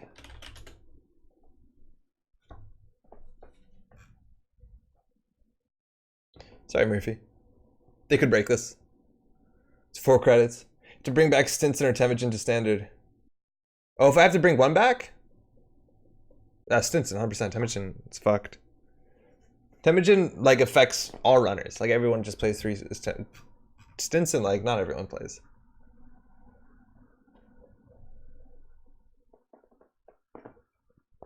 Hundo%. Running archives, that's fine. Not sure why they're doing it, just looking at what we have, I guess. I don't think it was like Apocalypse or anything. What's the other chat you're reading from? How's it going, Fubar? We're up on, ooh, this is going fire. We're up on, also on YouTube.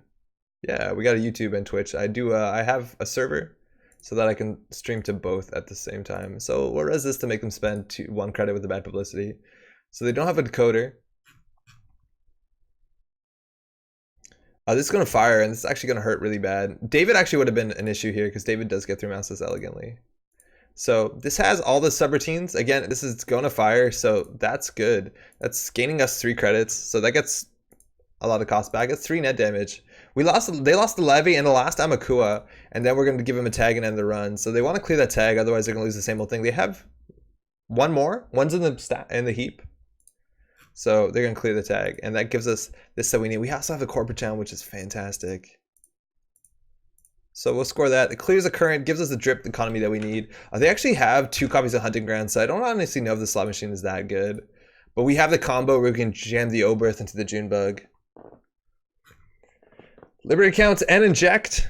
Again, we do also have the corporate town, which if we can start trashing the same old things, like even just corporate town in the remote server might be good enough. We can install corporate town in the remote server and then like just Junebug in the remote. And then there's a chance that they'll hit this and it'll just do 6 damage. Inject hits cast David and same old thing. So the last same old thing, there's 1 in hand, 1 on the table. Again, we can install the corporate town, install the Junebug. And the Oberth actually at the same time. And if they run the Junebug, they die. So the question is which one goes where? They have the David in hand, so the mouseless isn't that strong. Someone else playing Corp Town? Yeah, it's lets us forfeit agendas, which is super important. But okay, so we can forfeit both of our agendas, right? So if they hit the Junebug, that's a shit ton of damage. We need to be able to have 3-4 credits though, which we will at the top of that. So we can put Rashida. Okay, how do we not fuck this up? We can we put Junebug in the remote. Fuck, it's like a 50-50. Like we put Junebug in the naked remote. And if they run that without running essentials, we win. They're gonna have 3 cards in hand. They've played all their injects? No, they have 1 more inject. I feel like that's the safest. Even if there's just like Whittleways in a remote, it's probably good enough. But we don't need to commit the Oberth anyway. This will do 6 damage. I think that's fine. I feel like we want the Excal on here. We just don't have enough money. And that's actually a pretty good server.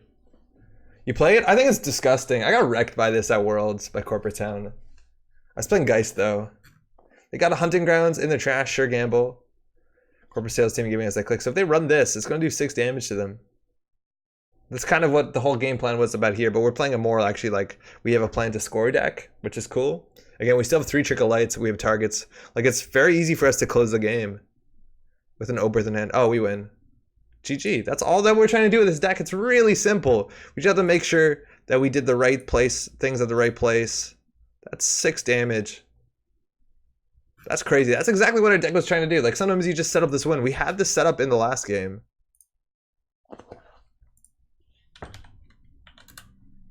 Respect. Thanks. And the corporate town I think was just fine regardless. Just because we wanted to wreck through this stuff. That's awesome. And yeah, that'll do it. That'll do it. That'll do it. Not like really flashy. Not particularly flashy, but like that just happens. And you can do other things where you have Oberth in the remote with this thing on top of it, and it'll just protect itself. And that's pretty cool. Okay. Alright. Sometimes it fires. It's not particularly fireworks, but it's a combo. Let's run it again. Interesting also if they know to play around it, like what do they do? Does that mean you could just like sneak out Alice's naked and remotes and they don't want to run them? Coca-Cola knows what's up. Kenshin says, I like it. Thank you. And like that is basically a deck shot that we've had for a long time. That's nothing new here. Ooh, we got a Gabe! We're gonna get Ice on HQ. We can mulligan. This hand's like pretty trash. Mouses on HQ is probably good enough. Are those guys streaming right now too? I don't know. I don't think they stream at the same time. Maybe. Alright, so we have 2 ice. One's good against Mouseless. They're going to be able to get through both of them. This one's at least annoying. They take a net damage, a tag. IP block, they can pay 3, so they basically get through for 1. So I think this one's definitely more annoying. We actually could keep this. We haven't drawn an agenda yet, but we can use this for the remote, which might be better. It's also kind of okay against like against Sneak Door to some extent. Oh, they are streaming. Cool. I think we can draw once, and then we can do that. Okay, so now if we draw Mouseless or Horton, we have the priority construction, which is disgusting. We have to watch out about inside jobs, stuff like that. But Gabe does have that pressure. It's going to force the rest here, which is only 3 credits. Oh, is that a clip from their stream? I don't have audio. Here, I'll watch that after. It's in the Twitch chat. Oh, they're totally playing it. All right. Gamble off the top. I'm excited to watch that. That's a mining accident. Whew. I feel like we can get a lot of bad pub this game. Honestly, it's probably, we have IP block, which is really bad with bad publicity. I feel like we can just take pay the 5, but we can still res this thing. We have the NGO in hand, so I think it's okay. Let's be only res for 3 still.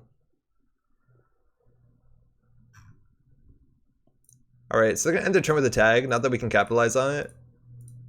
We're gonna hit a net damage, which is huge. Losing a pad tap. Pad tap is actually really strong against Massless.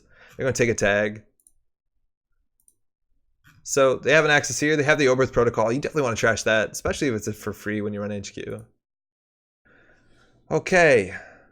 I think we honestly get the IP block on HQ, which we can't even res. We could do credit install advance. That's not even good either.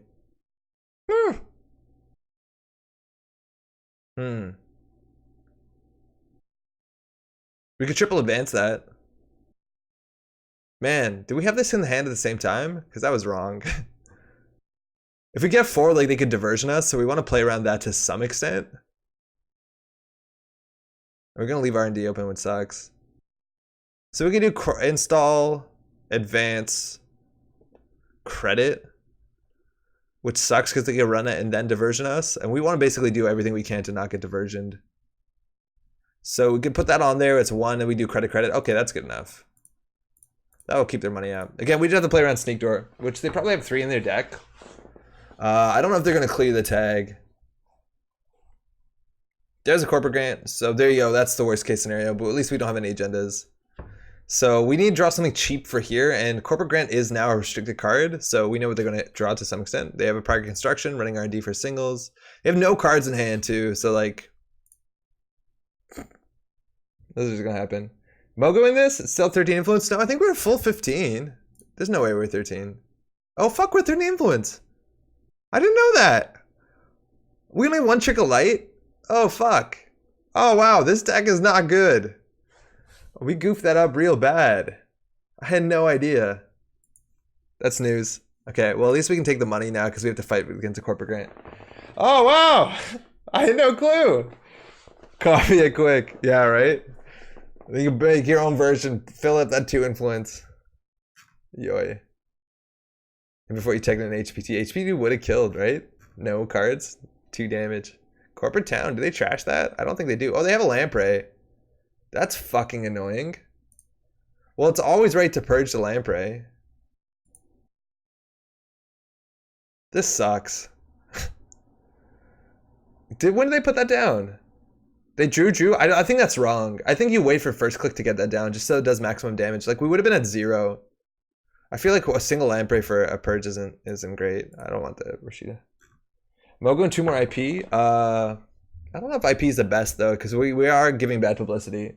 Any deck that's like not rushy that gives bad publicity, I don't love IP block. Like, I think actually to a big extent, maybe even wraparound's better. Fuck it, Swordsman's even really good. I think Swordsman's like totally playable in this meta. Like 1 net damage is fine. Oh, well we can't score that. We want to install that though so they can't steal it. Oh wait, they're gonna have 3 cards. Yeah, we're fucked. This is bad. Swords are Raz, sick. Yeah, I think I like Swordsman better just because it is annoying to deal with. It's like 3 credits with MK Ultra, 2 credits. Oh, 1 credit usually with the other stuff. Yeah, this is bad. So they have 2 more Lampreys in their deck. And also they can get off the bad publicity. They have no credits though, which is a good thing. Obviously if they hit the CityWorks projects really bad, that's a pad tap, which just loses a credit. It's better for that than actually its ability. Because we're not going to be making money anytime soon. Alright, they're going in again. Hit the corporate town. We have 2 of them. That's probably frustrating, right? When that happens, you're like, am I accessing the same one or are they different ones? And so it gets a lot more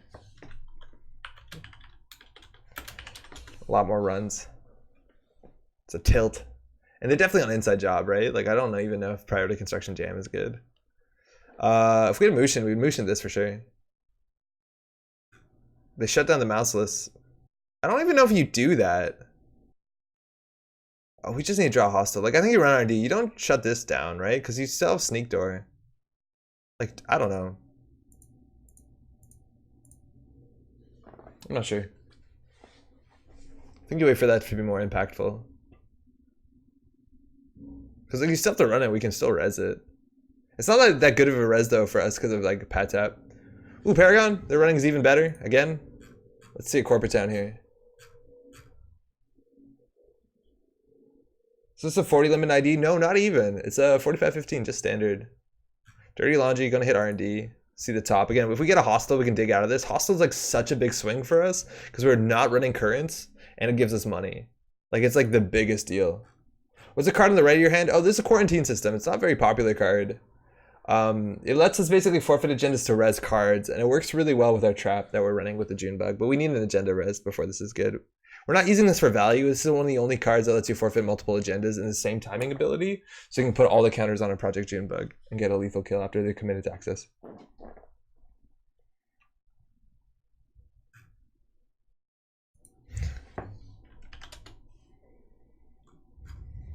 They have the quarantine system.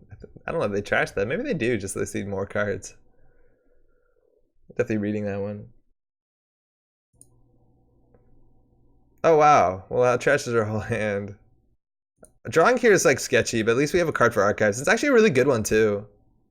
I'm gonna throw this one out. It's the cheapest to trash. It's also not the best. This is actually pretty reasonable. Corp Gains 2 is a good ability. Amakua does get through this eventually. We do have the IP block though on HQ, but no matter what, HQ or archives, one of them is weaker. For what it's worth, Sneak Door is actually better than running HQ because if they're running HQ proper, that makes us money back, which is really good. This also cancels out their ability largely. That means that they can play things like, oh, for what it's worth, you can't emergency shutdown off of Sneak Door Beta anymore. I totally forgot about that. You can't do that. They changed that in the rules. Oh, the pad tap. Yeah, you're right with the pad tap. I guess it cancels out. For what it's worth, you can't no longer emergency shutdown on HQ. Sneak Door. They changed that in the rules recently. I totally forgot. Check out the new rules update. They changed like 2 things, and that was one of them. The way basically Sneak Door works. Yeah, right? Okay. Let's look this up. This just happened. Like the other day. Please don't steal my agenda. No, that's not right. I feel like I have an ability. No. Oh, they have it. Fuck.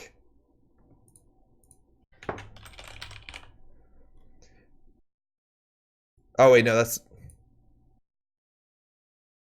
No, it's only with Chrysium. Oh. Wait, what? I'm an idiot. Don't listen to me. Okay, I was wrong. I was totally wrong.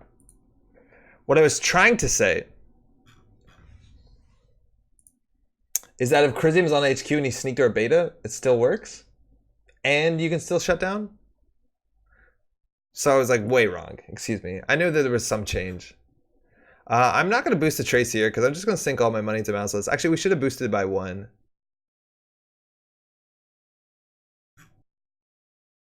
It's weird transit of Chrysium from last minute effigies. Yeah, it's a Chrysium weird thing. We should have actually paid 1 more here. Because we're going to res this.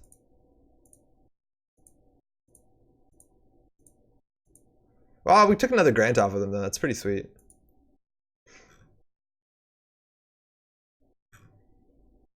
Yeah, we fucked up. We should have paid 1 more to the trace. They clean the tag, which I don't think they really need to do. All right, we're gonna like that's the problem with corporate grant. That's kind of why I got restricted, I guess. But like we're just gonna click 3. They could run through this, but giving us 2 credits is like, actually, let them doof us. But like, we're barely going to play Netrunner. It basically means whatever we top deck is going to decide how the game goes, way more than in any other situation. But that's no surprise. And I don't think we're ever going to top deck a hostile. Their money situation's bad. Oh, slot machine. That's a really good draw here. It makes the pad tap a lot worse though. Whatever, not good yet. Now we get doofed. I think we should have actually trashed this and not clicked for 3. Oh, I guess we can boost into the IP block. So no, we're not that weak to doof yet.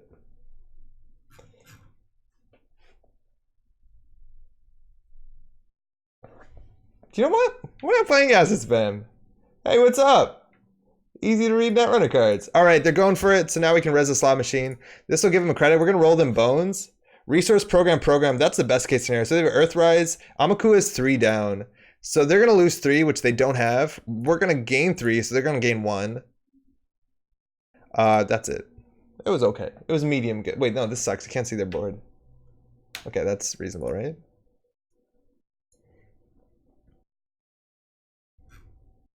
Yeah, we're going to definitely trash the pad tap. So they have Earthrise into Sneak Door into Amakua. So Amakua is the biggest deal, but we have something up everything. Trash pad tap? Yeah, we definitely are going to.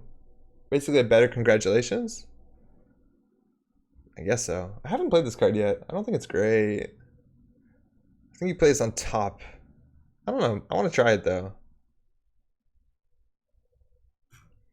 Alright, they got the Paragon to fire. Oh, they also have a bankroll down. So the value of their runs is a lot better. I didn't realize that. Again, they're pinging us like every turn with Corporate Gant. And they really need like, once they get their, what's it called? Their Andromeda card. The one that lets them... Yeah, that one. Last act. Now their draw is way better. So now they have to draw... Oh, I guess they're going to draw all this stuff, right? And they can drop something else. So I think they're just going to drop the Sneak Door Beta. So they just drew massively 4. We have a Biotic Labor. That's good. And trash the pad tap. I think we're just click 2. I feel like the Corporate Town isn't going to be that good. And we're just going to sit back and do nothing for a bit. Until we probably don't win. Like, we're not making any plays. And I don't know what it's going to take for us to make plays. Because now they can draw into the doofs. The Amakua isn't amazing. I think they can let this fire.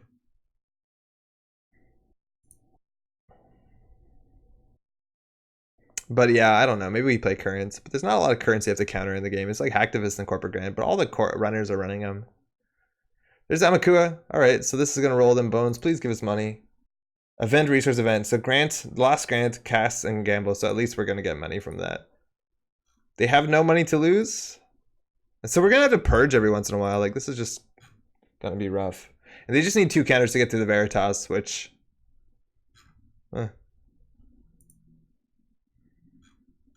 Honestly, also, we had a really bad draw. Like, I don't think we have the ability to score out anything. Like, we haven't drawn into agenda that's scoreable. We actually could have scored this if we just had a bit more money. Like, the Oberth is no good now, is it? So this on a remote is not fantastic, but I don't see what we do. They're going to try to run through the slot machine every turn to get Amaku counters. They trashed something so they didn't. They could always run through this. It's like not that bad for them. I think we'll put this on R&D though. We just want something good to prior construction. T1 grams kind of brutally. Yeah, when you get...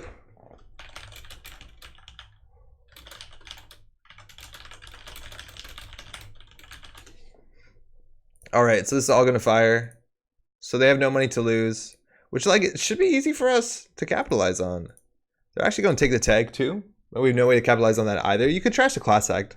Actually, we're at 8 credits now. Like, we could consider it. But, like, we have no good punishment for Amakua besides the 1 IP block. Again, we're missing 3 influence in this deck, though. We could fix that. Bankroll, Paragon, Gabe. Like, this is really not that bad. We'll get another end run on here.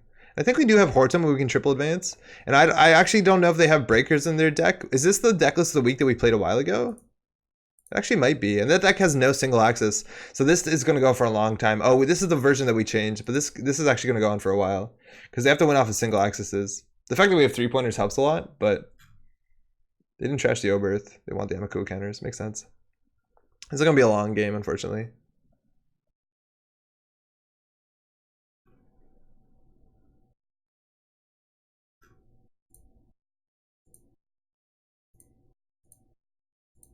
Like, I think the best thing we do is just purge. Oh, we have to do trace. It's like we just purge here if we don't draw something good. We could kill them eventually if we had be damaged, which maybe we just play one. I don't know. We can also Audacity or Garbage Hand if we draw an Atlas. They're using the bankroll. Oh, just to clear the tags? Whoa. Whoa. Huh.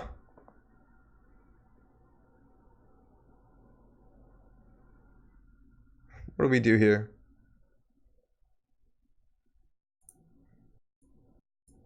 Yeah, I think we purge. This is good enough. This gave us 4 credits. That's exactly what we need to get out of the game.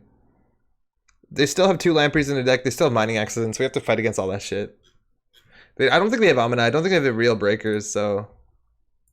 This is also not if able, so they are going to lose some credits. And they're actually clearing the tags, which I don't think makes too much sense. I don't know if we trash the class act. I think maybe... I don't know. They're halfway through the deck. Maybe we do. Sneak Door Beta, Bankroll, Paragon, Gabe, 4 credits altogether. They lost 1 off of this. They hit the Audacity, nothing new here. Some 1 Amakua counter. They're taking the Bankroll credits just to get the daily cast down. I feel like getting 1 credit per run is a lot better than getting daily cast down now. We do have the Afshar. We can put that on archives. That means actually we'll have end the runs on every server. And then we can just purge next turn. So we have nothing to set up for the next turn. So we're just going to do that and click for 2.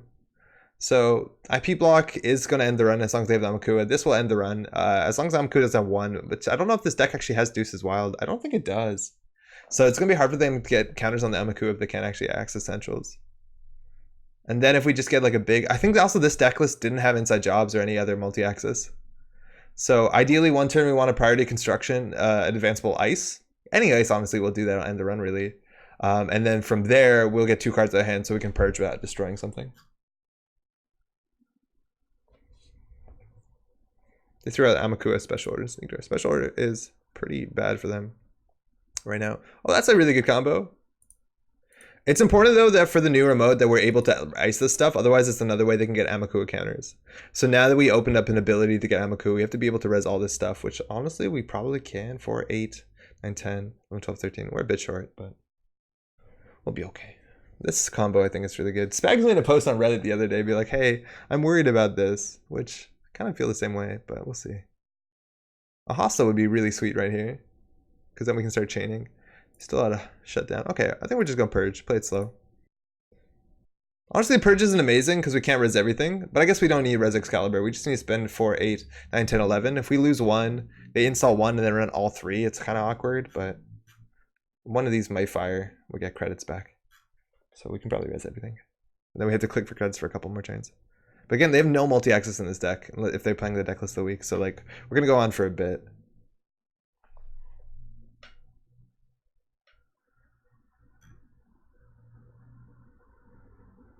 That's the Eater. Okay, so they actually can pay a lot. I think this version also didn't even have sec testing. It's a Sandstone. I don't know if I like any of this stuff. Sandstone on the remote's actually kind of cool because we're going to purge anyways. That might have been a bit too expensive. They can siphon us, I guess. I don't think it's going to be profitable. And Eater does give Amakua counters. That's the only thing to watch out for.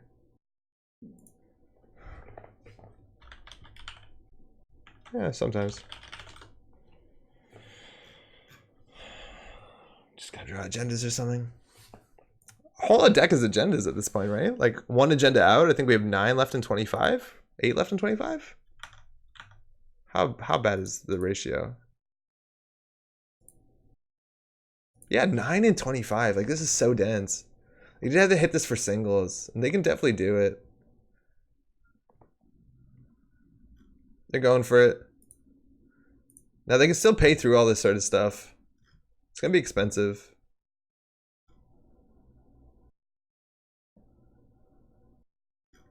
All right, so we're gonna roll them bones. Event program. So they can choose to break it. Sure, gamble, Amakua, bankroll. So it's up to them.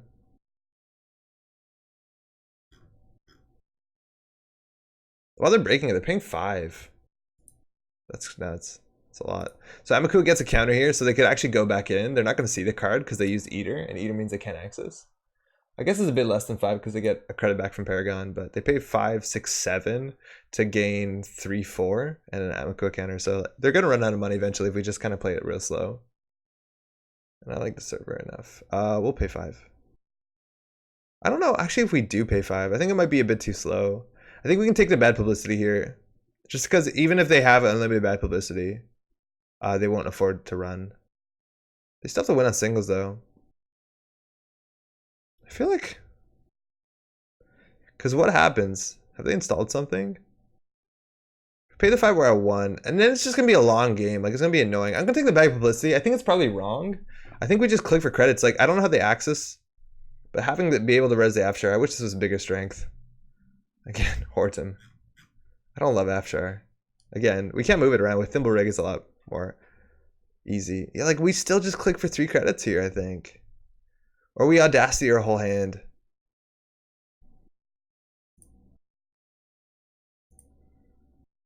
I think we Audacity our whole hand.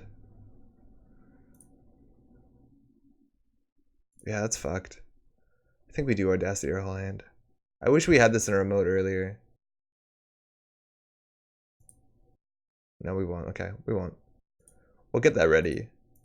And then we'll Audacity our whole hand and we'll go from there. We have 8 credits. We can res 3, 6. They could spend all their time running through Sandstone, but if they do that, we're going to purge anyways. I think we're eventually going to cut this card. Actually, it doesn't matter if we're going to Audacity, right? We can trash any card.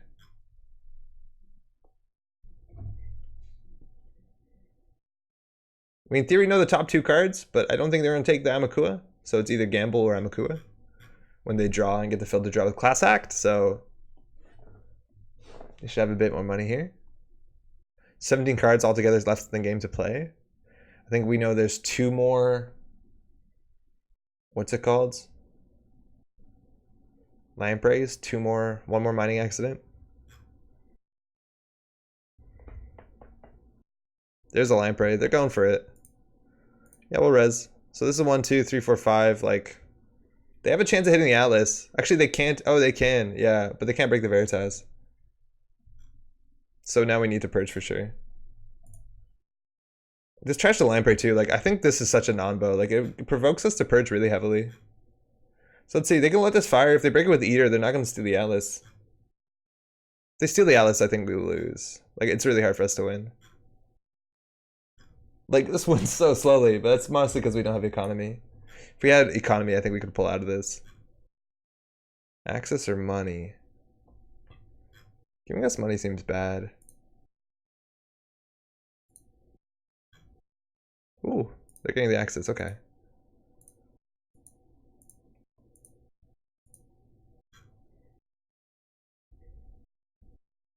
Yeah, the agendas are right here, my friend. Server 1.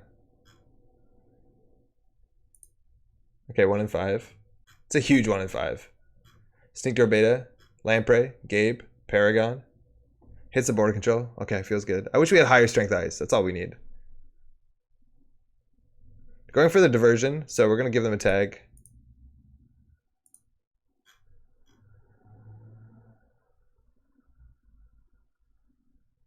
Other subfires? We can't actually duck with the Paragon res, right? Or sorry, the Oberth res. So we're going to lose all our money, which doesn't matter because we're just going to purge next turn. But it actually does matter because then they can build tokens off of this. So that actually sucks.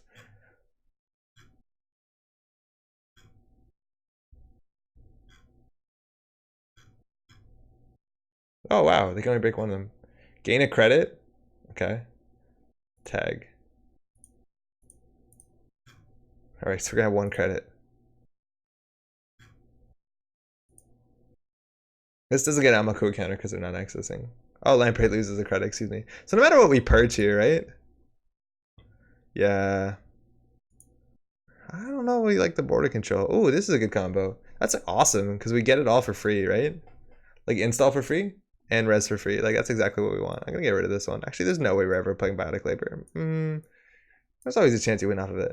That's the problem is that I can build counters off of this remote. So we're gonna have to like click to 4 somehow. Because Sandstone, this is gonna be 4 credits with the corporate grant. It doesn't have any multi-axis. No credit HPT. Yeah, right? Like, they know we don't have it. Yeah, and they're playing this right. Like, they just built counters off of this. And then they get one good run through here. Like, this is gonna just take forever. We should probably just forfeit.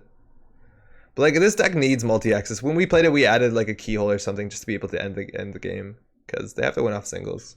Like, they have to hope for us to flood.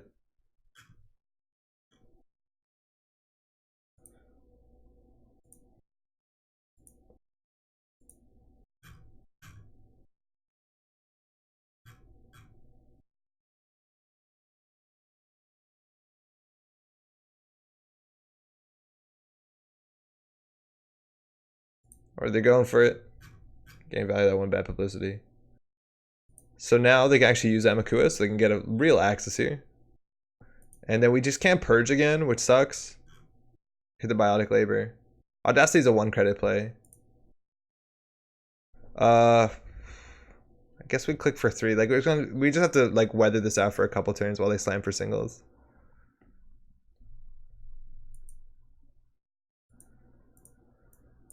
Like, we haven't played the game. Our ability hasn't mattered. Nothing has mattered. Oh, excuse me. Yeah, this sucks. This is gonna be on all games. Suck. I don't want to play this. Like, there's just so many turns before they run out of pressure. The nihilism econ denial. Yeah, like, we're not playing a game. Like, we click for 3, we got 1 credit that turn. It's gonna happen forever. Now we have to purge, which wastes the turn. They're still just digging for singles, which makes it like such a slow death. Like, this would be so much palatable if they just like played medium and ran, right? But now we have to like slowly die. Take a tag. Like, now we purge because clicking for credits is bad. We're on 0. They're at no money too, though. Like, they're gonna gas themselves eventually. They're in R&D. They have to be somewhere.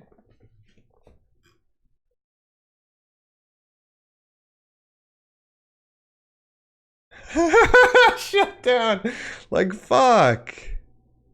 Can't even score that. Do we Audacity this? No, that would be garbage. Giving the bad publicity. We have to purge here.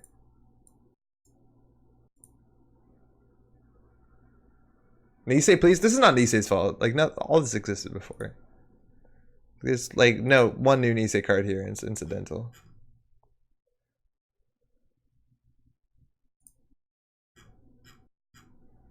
Cool.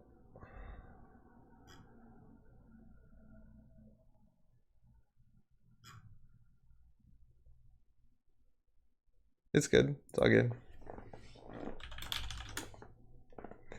So what do we do next turn? Click for 3? I think you should print medium to put his note. Nisei should not print medium again. What do they hit? Oh, they used Eater, right? Okay. Well, they didn't even get an axis. Okay, so now at least we're gonna lose. So that's cool.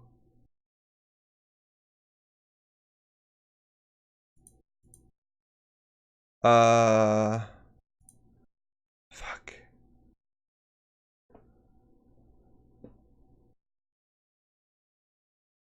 Unfortunately, we get rid of this. I actually think we throw out an agenda. I think throwing out an agenda is way more correct.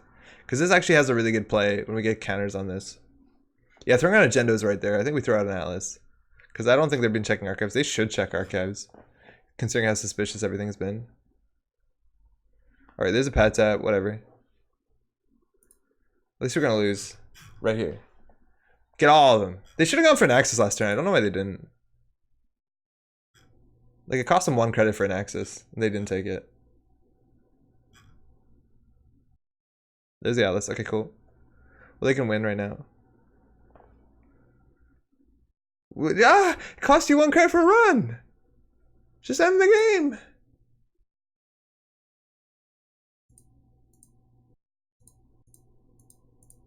Okay, giving them 2 bad pub is bad, obviously, but we actually have the money to res some of this stuff. It kills a grant, too.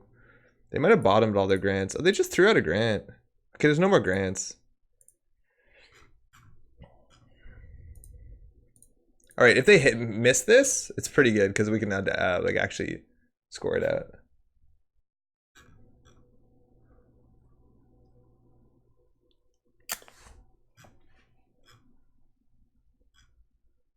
Oh, cool. We have money. They might siphon us here. Why would they let this fire? Oh, because they didn't have counters. Damakua because they stole. Joke's on them. Like, if we just had a Hortum here, it's such a different game, right? Like, unfortunately, Iris is bad. But if we had a Hortum here, it's so good.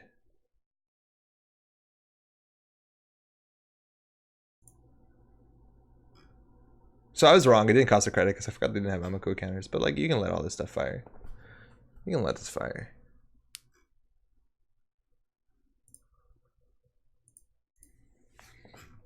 They have it? Can you hear my mouse wheel? I have to like roll it the whole time playing this. Oh, that was an archives run. Fantastic. Class act firing. Does this say when they use Paragon? It doesn't tell us what they use when the Paragon, does it? Does it say that they bottomed it or not? Okay. So we can score another hostile, which I think we have to.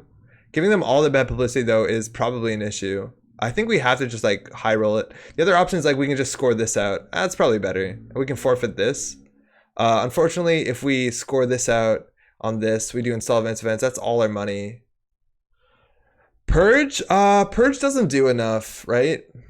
Purge really just doesn't do enough, I don't think. Everyone's saying Purge. Why? Wait, why? What am I missing? Because if they purge, they just get through this with Eater. Like, they sneak door Eater. They pay 1, 2. They let this fire. They could just pay for this too, like 3 more credits. So it's 3 credits to go through that. They get 3 back. And then they're on 1, and then they can go through it. Like, purge doesn't do anything. And you can risk Handstone? What am I missing? I don't think purge does anything, because they can always just pay Eater to get counters. Am I missing something? Well, you're right. It's good that they can't farm. Okay, fine. We'll purge. And we'll see how it goes next turn. But I think they just, like, still get access to this turn. I think it costs them money that they eventually don't have, but...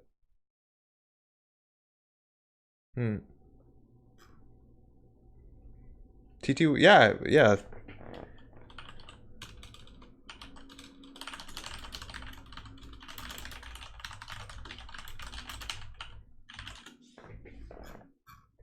Yeah, I don't see why this doesn't have turning wheel, considering like its MO is just to run all the time.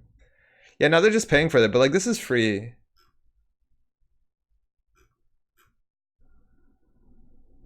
Why are they letting us have 2 credits? They could have paid 1. Oh, because of pad tap? Interesting. I still think you don't want to give us credits.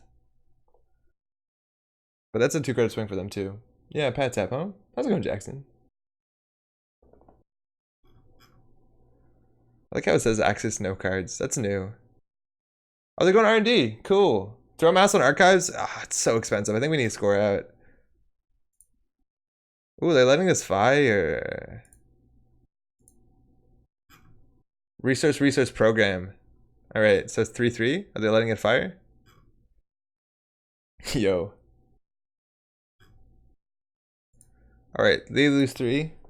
You mosquito, what are you? Get off of me. We gain 3. Feels good. They've already fired their pad tap. They can access here because they used their Amkua. They're like, yeah, I don't think purging was right there. I don't know. Yeah, like this is just gonna happen over and over again.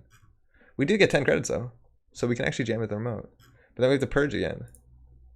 This is a bad play? I don't think so. Oh, they're exploiting us. Oh, this is exploit. That's actually gonna suck a lot. I think exploit's a good play, but they could just close the game out.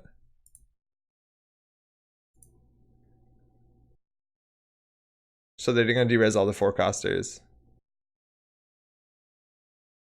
Honestly, I think this is more poignant than the massless. And this is only on remotes. Okay. Oh, Hortum! Hold on. What can we do with a Hortum? Hortum has to go in archives. Oh, I know. No. We just Prycon to Horde him and jam behind it.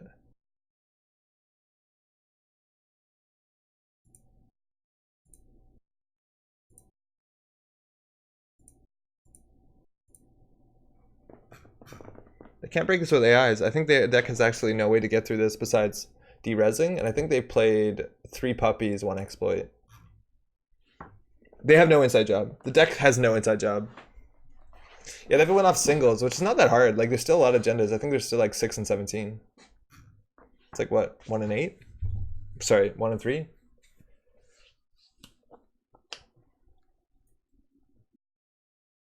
And we just leave that. Like, from there we score out the next hostile. We don't have to rush this one.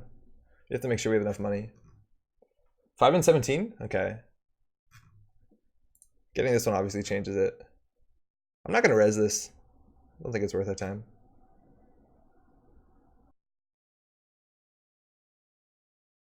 Oh, cool. They clicked it twice. I didn't know that's possible. All good. No worries.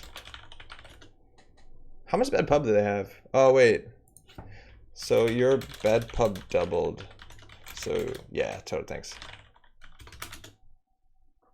Cool. Yeah, so I was wondering why they had more credits. I'm not going to res here. Doesn't really change much, and we need money to score res this stuff. Okay, single axis here. It's a big single axis. If this hostile stays with us... No, they got it. Okay, fuck. So they went on 1 agenda, and there's 1 more hostile in the deck. You know, CDZ lost his mind after that June bug? Oh, no way. I'm excited for that. I'm excited to watch that. This doesn't really matter. Am I wrong about that? 4, 8. Fuck.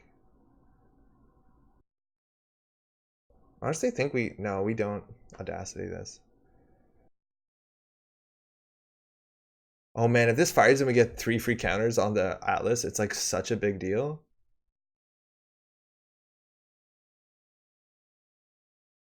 I'm not gonna res it so they hope that they run to Horde him. Oh, fuck. Yeah, I hope they run it.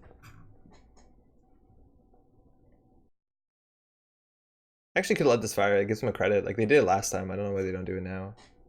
It's the same subroutine. They let it fire once. I guess because this is going to fire anyways. Please give us the counters. Event program. Okay, so it's 3-3 still. They could consider breaking it. But giving us 3 credits is a big deal. I think it's a bad res. I don't think it's amazing. We just need 4 for that. So if we score this, we can't. Luckily, we're going to get 3 credits here. I agree. It's not the best. They get 1 from Pad Tap. But I think we have a big chance of just losing to R&D anyways off the singles. We also have a lot of trashables, mind you. We didn't draw a single June bug, so there's a lot of like 0 to 1 trash cards in here. There's June bugs, NGO fronts, Rashidas. There's a lot. So like they can just hammer R&D. They trash Oberth, that's another one.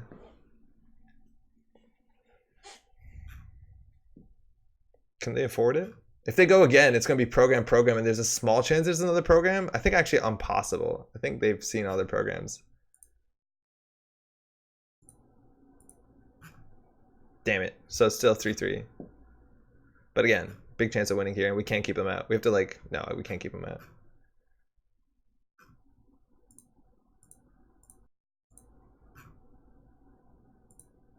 At least we have 11 credits. Yeah, good game. Yeah, I don't know. That was a bit ambitious. And what is that, like turn 30? Turn 24, okay. Yeah. I played that deck last week. It can keep poor econ down, but it doesn't have econ itself. Or multi-axis. Fire BC. I was against bags. They just ran again though. I guess we could have. But I still think we're not favored. Like there's no way we win through this. We'd have to score this and then like get a shuffle effect. Like get the Atlas counters. I don't know if we can afford to forfeit the hostile.